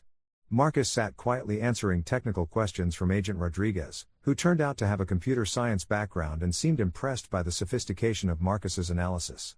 I listened to them discuss concepts I barely understood, network topology, forensic artifacts, attribution techniques, and realized my son operated at a level that few adults could match. Agent Chen received an urgent call that brought additional personnel to the school. Within an hour, the computer lab had been transformed into an impromptu command center, with federal agents and NASA security experts coordinating response efforts through secure communications. Marcus found himself at the center of a major counterintelligence operation, his initial discovery having triggered a comprehensive investigation into foreign cyber espionage. The scope of the investigation continued to expand as NASA's security team traced the intrusion through their entire network infrastructure. Marcus's documentation provided crucial starting points for their analysis, and his ongoing insights helped them understand the attackers' methodologies and objectives. My son was essentially providing expert consultation on a case that could reshape America's approach to protecting space technology. Dr. Harrison returned with a grim expression and the news that preliminary analysis confirmed Marcus's findings. NASA's security team had found the backdoor he'd identified, along with evidence of ongoing data theft that had gone undetected for an estimated 8 months. The scope of compromised information included navigation algorithms, communication protocols, and operational schedules for multiple ongoing missions. The power dynamic in the room shifted completely. Agent Morrison asked Dr. Harrison about the implications of the breach, and he explained that foreign intelligence services could use the stolen data to disrupt missions, intercept communications, or even cause catastrophic failures during critical operations. The fact that a teenager had discovered what their own security systems had missed was both embarrassing and potentially catastrophic for national security. I watched Agent Chen take detailed notes as Marcus walked them through his methodology, explaining how he'd traced the intrusion back through months of logs and identified patterns that suggested state-sponsored attackers. My son had not only discovered the breach but had essentially conducted a forensic investigation that provided crucial intelligence about the attackers' capabilities and objectives. During the technical briefing, Marcus mentioned something that made everyone stop and listen more carefully. He'd noticed that the foreign attackers seemed to be particularly focused on data related to NASA's upcoming Artemis lunar missions, suggesting they weren't just conducting general intelligence gathering but targeting specific future operations. This insight prompted Dr. Harrison to make additional calls to coordinate protection for those programs. The realization that hostile foreign actors had been preparing to compromise America's return to the moon added another layer of urgency to the investigation. Marcus's accidental discovery had potentially prevented an intelligence coup that could have set back lunar exploration by years or even decades. The strategic implications were enormous, extending far beyond the immediate technical details. Dr. Harrison pulled me aside and asked about Marcus's background, his education, and whether he'd had any formal training in cybersecurity. I explained that he was entirely self-taught, learning from online courses, programming books, and practice environments he'd set up in our basement. The NASA official's expression grew more amazed as he realized my son had essentially stumbled onto one of the most significant security breaches in the agency's history through pure intellectual curiosity. Agent Morrison received a call that seemed to change everything. After a brief conversation, she announced that the Attorney General's office had reviewed the case and decided that Marcus would be treated as a cooperating witness rather than a suspect. His unauthorized access would be overlooked in light of his discovery of the foreign intrusion and his full cooperation with the investigation. The relief was overwhelming, but Dr. Harrison wasn't finished. He asked Marcus if he'd be willing to work with NASA's security team to help trace the full extent of the breach and develop countermeasures. My son's eyes lit up at the prospect, and he nodded eagerly before I could even process what was being offered. We spent another 2 hours in that computer lab while Marcus demonstrated his findings to a growing team of federal agents and NASA officials who'd arrived to assess the situation. I watched my son explain complex technical concepts to people with decades of experience, holding his own in discussions that seemed more like graduate-level seminars than criminal interrogations. As word of the security breach spread through government channels, Marcus found himself briefing officials from multiple agencies who wanted to understand how such a sophisticated intrusion had gone undetected for so long. His explanations helped them grasp not just what had happened but why their existing security measures had failed to prevent or detect the attack. A senior official from the National Security Agency arrived to discuss the broader implications of the breach for other government systems. Marcus's methodology for detecting the intrusion was being evaluated for application across other critical infrastructure networks.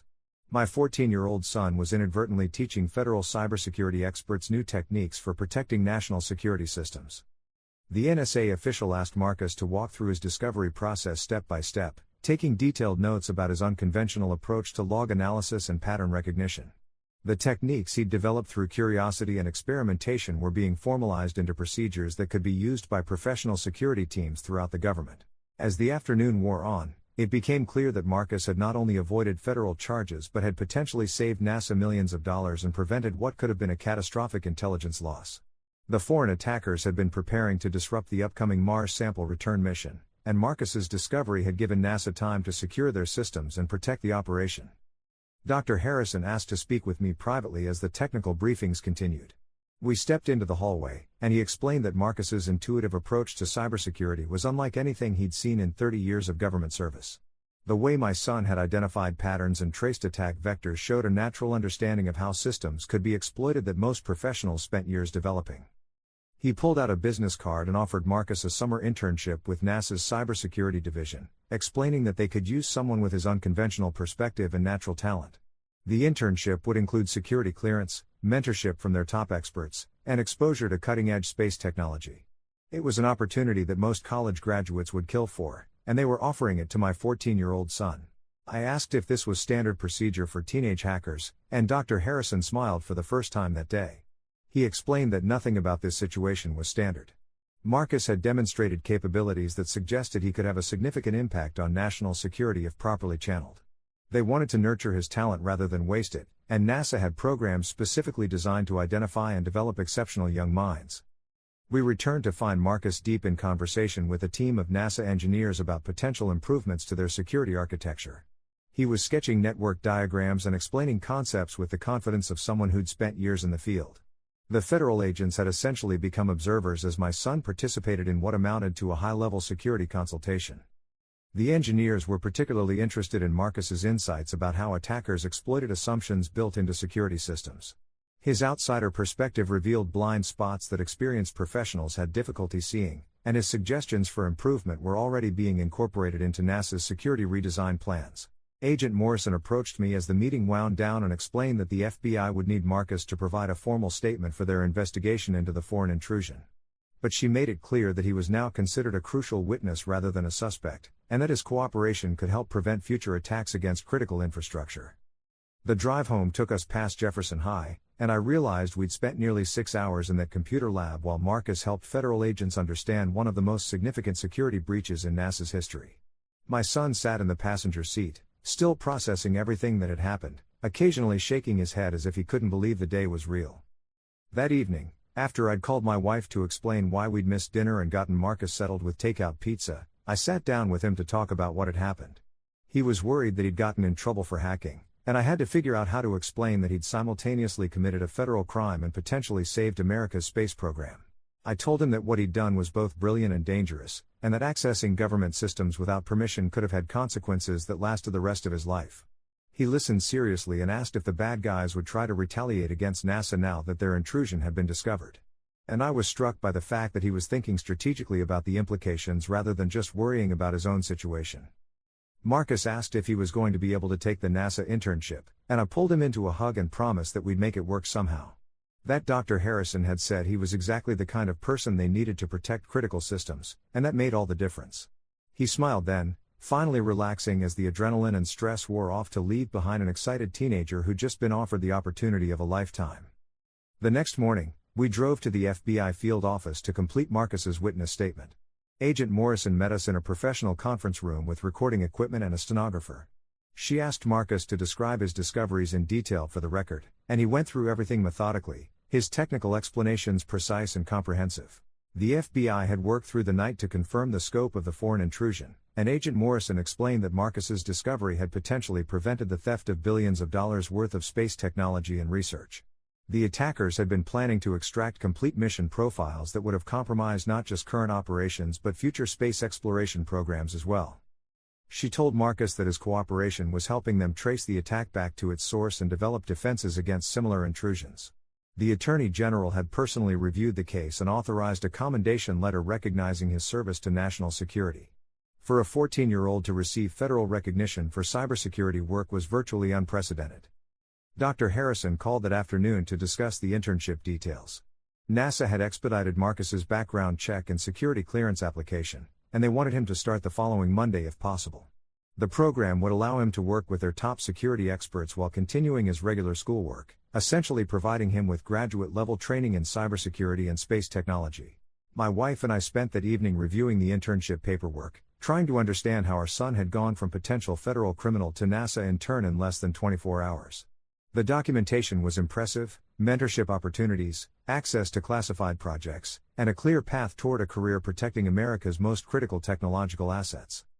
Marcus started his NASA internship the following week, spending his afternoons at the Johnson Space Center working with cybersecurity experts who treated him like a respected colleague rather than a teenager playing with computers. Dr. Harrison had assigned him to a team investigating advanced persistent threats against space infrastructure, and his fresh perspective was already generating new insights into how attackers exploited assumptions about system security. His first week involved orientation sessions that covered everything from security protocols to classification levels, with special emphasis on the ethical responsibilities that came with access to sensitive systems. Marcus absorbed the training with characteristic intensity, asking questions that demonstrated his understanding of both technical concepts and their broader implications for national security. The cybersecurity team paired Marcus with Dr. Elena Vasquez, a senior systems analyst who specialized in threat hunting and forensic investigation. She had initially been skeptical about working with a teenager, but Marcus's technical insights and analytical approach quickly earned her respect. Within days, she was consulting him on cases that had puzzled experienced investigators. Dr. Vasquez later told me that Marcus had an intuitive grasp of how attackers thought and moved through complex systems. His unconventional background meant he wasn't constrained by traditional methodologies, allowing him to spot patterns and connections that others might miss. The combination of natural talent and fresh perspective made him an invaluable addition to their team. 3 weeks into the program, Dr. Harrison called to update me on Marcus's progress. He explained that my son had identified vulnerabilities in systems that had been considered secure for years, and that his unconventional approach was forcing the entire security team to reconsider their methodologies. Marcus was essentially conducting security audits that revealed blind spots in NASA's defenses, and his work was being incorporated into agency-wide security improvements. The foreign intrusion that Marcus had discovered had been traced back to a state-sponsored hacking group with ties to several adversarial nations. His early detection had allowed NASA to monitor the attackers' activities and feed them disinformation while protecting genuine mission-critical data. The intelligence gathered from this operation was being shared with other agencies to improve overall national security. Dr. Harrison mentioned that Marcus had requested copies of the code analysis he'd performed during his initial discovery, and asked if it would be appropriate to provide them. I agreed, curious about why my son wanted documentation of what could have been the worst day of his life. When I asked Marcus about it later, he explained that he wanted to remember exactly how he'd approached the problem, because the methodology might be useful for future security work. That weekend, Dr. Harrison stopped by our house personally to deliver the printed code analysis along with something unexpected. He'd brought a copy of the technical report that NASA had submitted to Congress about the foreign intrusion, and he'd signed the cover page with a note thanking Marcus for his exceptional service to national security and space exploration. Dr. Harrison pulled me aside and explained that Marcus's work had impressed people at the highest levels of government. The Department of Defense was interested in his methodologies, and several universities had already inquired about early admission programs for students with his capabilities. He was barely 15 years old, but he was already being recognized as a significant talent in cybersecurity. He asked if Marcus would be interested in presenting his findings at NASA's annual security conference, where he'd be speaking to an audience of government officials, military leaders, and industry experts about advanced threats to space infrastructure. It would be an opportunity for my son to share his insights with people responsible for protecting America's most critical technological assets. The presentation opportunity represented a significant milestone for Marcus, who would be sharing the stage with some of the most respected names in cybersecurity and space technology. Dr. Harrison explained that the conference typically drew attendees from across the intelligence community, defense contractors, and allied nations who were working together to protect space-based assets from increasingly sophisticated threats. When we asked Marcus about the speaking opportunity, his eyes lit up with the same excitement I'd seen when Dr. Harrison first offered the internship. He spent weeks preparing his presentation, working with NASA's communications team to translate his technical discoveries into concepts that non-experts could understand. I watched him practice in our living room, explaining complex attack vectors and defense strategies with the confidence of someone much older. The security conference was held at NASA headquarters, and I accompanied Marcus as his guest. The audience included senior officials from multiple agencies, and my son was the youngest presenter by at least 20 years. But when he took the stage, he commanded attention with his clear explanations and practical insights about protecting space infrastructure from sophisticated attackers. Dr. Harrison introduced him as the teenager who outsmarted foreign intelligence services, and the audience listened intently as Marcus described his methodology and findings. He explained how his amateur approach had revealed vulnerabilities that professional audits had missed, and how cybersecurity teams could benefit from incorporating unconventional perspectives into their testing procedures. During the question and answer session, a Pentagon official asked Marcus what advice he'd give to other young people interested in cybersecurity careers. My son thought for a moment before explaining that curiosity and persistence were more important than formal training, and that the best way to understand security was to think like an attacker while maintaining the ethics of a defender. A representative from the European Space Agency asked about the implications of Marcus's discovery for international space cooperation, noting that many countries shared similar vulnerabilities in their space infrastructure. Marcus responded that cybersecurity should be viewed as a shared challenge rather than a competitive advantage, since attacks on any nation's space assets could potentially affect global communications and scientific research. After his presentation, Marcus was approached by representatives from several government agencies and defense contractors who were interested in his unique perspective on cybersecurity. Dr. Harrison had to intervene to prevent my son from being overwhelmed by recruitment offers, explaining that NASA had first claim on his talents through the internship program. As we were preparing to leave, Dr. Harrison asked Marcus to sign a copy of the technical report that had been distributed to conference attendees. It was a surreal moment, my teenage son signing autographs for government officials and industry experts who were treating him like a respected peer in the cybersecurity community. That evening, Marcus sat at our kitchen table studying the signed report, occasionally shaking his head as if he still couldn't believe the day was real. He traced the signatures and official seals with his finger, and I realized he was keeping it as a reminder of what he'd accomplished and the responsibility that came with his capabilities. The foreign intrusion case continued to develop over the following months, with Marcus providing ongoing consultation as the investigation expanded. His initial discovery had opened up a much larger counterintelligence operation that revealed the scope of cyber threats against American space infrastructure. The information he'd helped gather was being used to protect not just NASA but other agencies involved in space exploration and national defense. Marcus's work on the case had caught the attention of academic researchers studying advanced persistent threats and attribution techniques. Dr. Harrison arranged for him to collaborate with university cybersecurity labs, where his unconventional methodologies were being studied and refined for broader application. My son was essentially becoming a case study in how fresh perspectives could revolutionize established fields. Dr. Harrison called regularly to update us on Marcus's progress and discuss future opportunities. The internship had evolved into something more like a consulting relationship, with my son providing security assessments for new missions and helping develop training programs for other young cybersecurity talents. NASA was essentially building their youth development program around his unique capabilities and perspective. The agency had also connected Marcus with other exceptionally gifted young people working in science and technology fields, creating a network of peers who could understand the challenges and opportunities that came with early recognition of their abilities. These relationships provided crucial social support as Marcus navigated the complexities of being a teenager with adult-level responsibilities. 6 months after the initial incident, Marcus received a letter from the director of NASA personally commending his service and offering him guaranteed admission to their sponsored cybersecurity program at any university he chose to attend. The letter explained that his work had prevented potentially catastrophic damage to American space capabilities and that the agency was committed to supporting his continued development as a cybersecurity expert. Marcus framed the letter and hung it in his room next to the signed technical report from his first discovery. But he also kept working on new projects, spending his free time developing security tools and methodologies that could help protect other critical systems. The recognition hadn't changed his fundamental curiosity about how things worked and how they could be improved. His teachers at Jefferson High had to create independent study programs to keep him challenged academically while accommodating his NASA responsibilities. Marcus was essentially pursuing college-level coursework in cybersecurity and computer science while maintaining his regular schedule. His guidance counselor mentioned that several Ivy League schools had already expressed interest in early admission programs designed specifically for students with his demonstrated capabilities. The story of his discovery had spread throughout the cybersecurity community, and Marcus started receiving invitations to speak at conferences and workshops across the country. Dr. Harrison helped filter these opportunities to ensure they aligned with his educational goals and security clearance requirements.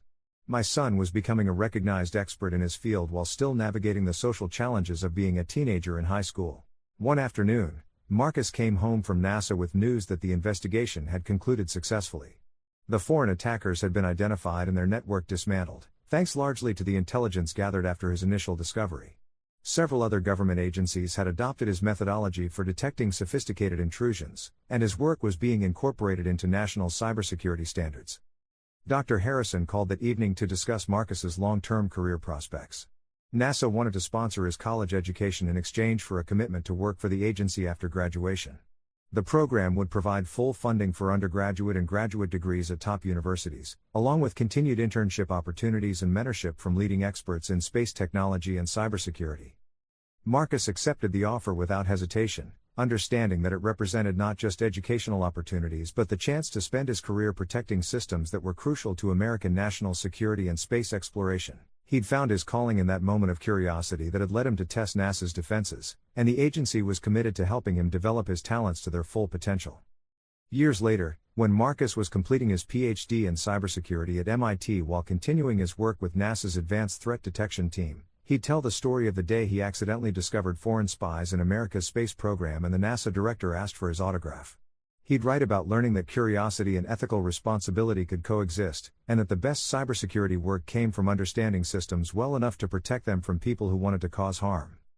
He described Dr. Harrison's mentorship and how it had shaped his understanding that cybersecurity wasn't just about technology but about protecting the people and missions that depended on that technology. And he'd include a photocopy of that signed technical report, the physical reminder that sometimes our biggest mistakes lead us toward our true purpose.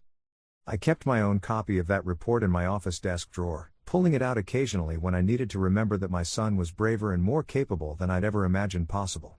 And that sometimes the most important thing a parent can do is trust their kids to navigate complex ethical situations even when it terrifies us to watch them take on responsibilities that seem too big for their age. Dr. Harrison had asked for Marcus's autograph because he recognized something in that accidental discovery, a combination of curiosity, capability, and ethical instinct that transcended simple technical skill. And in doing so, he'd given my son permission to own his abilities and use them to serve something larger than himself. That gift, more than anything else, was what helped Marcus transform a potentially devastating mistake into a career protecting the systems that would carry humanity to the stars.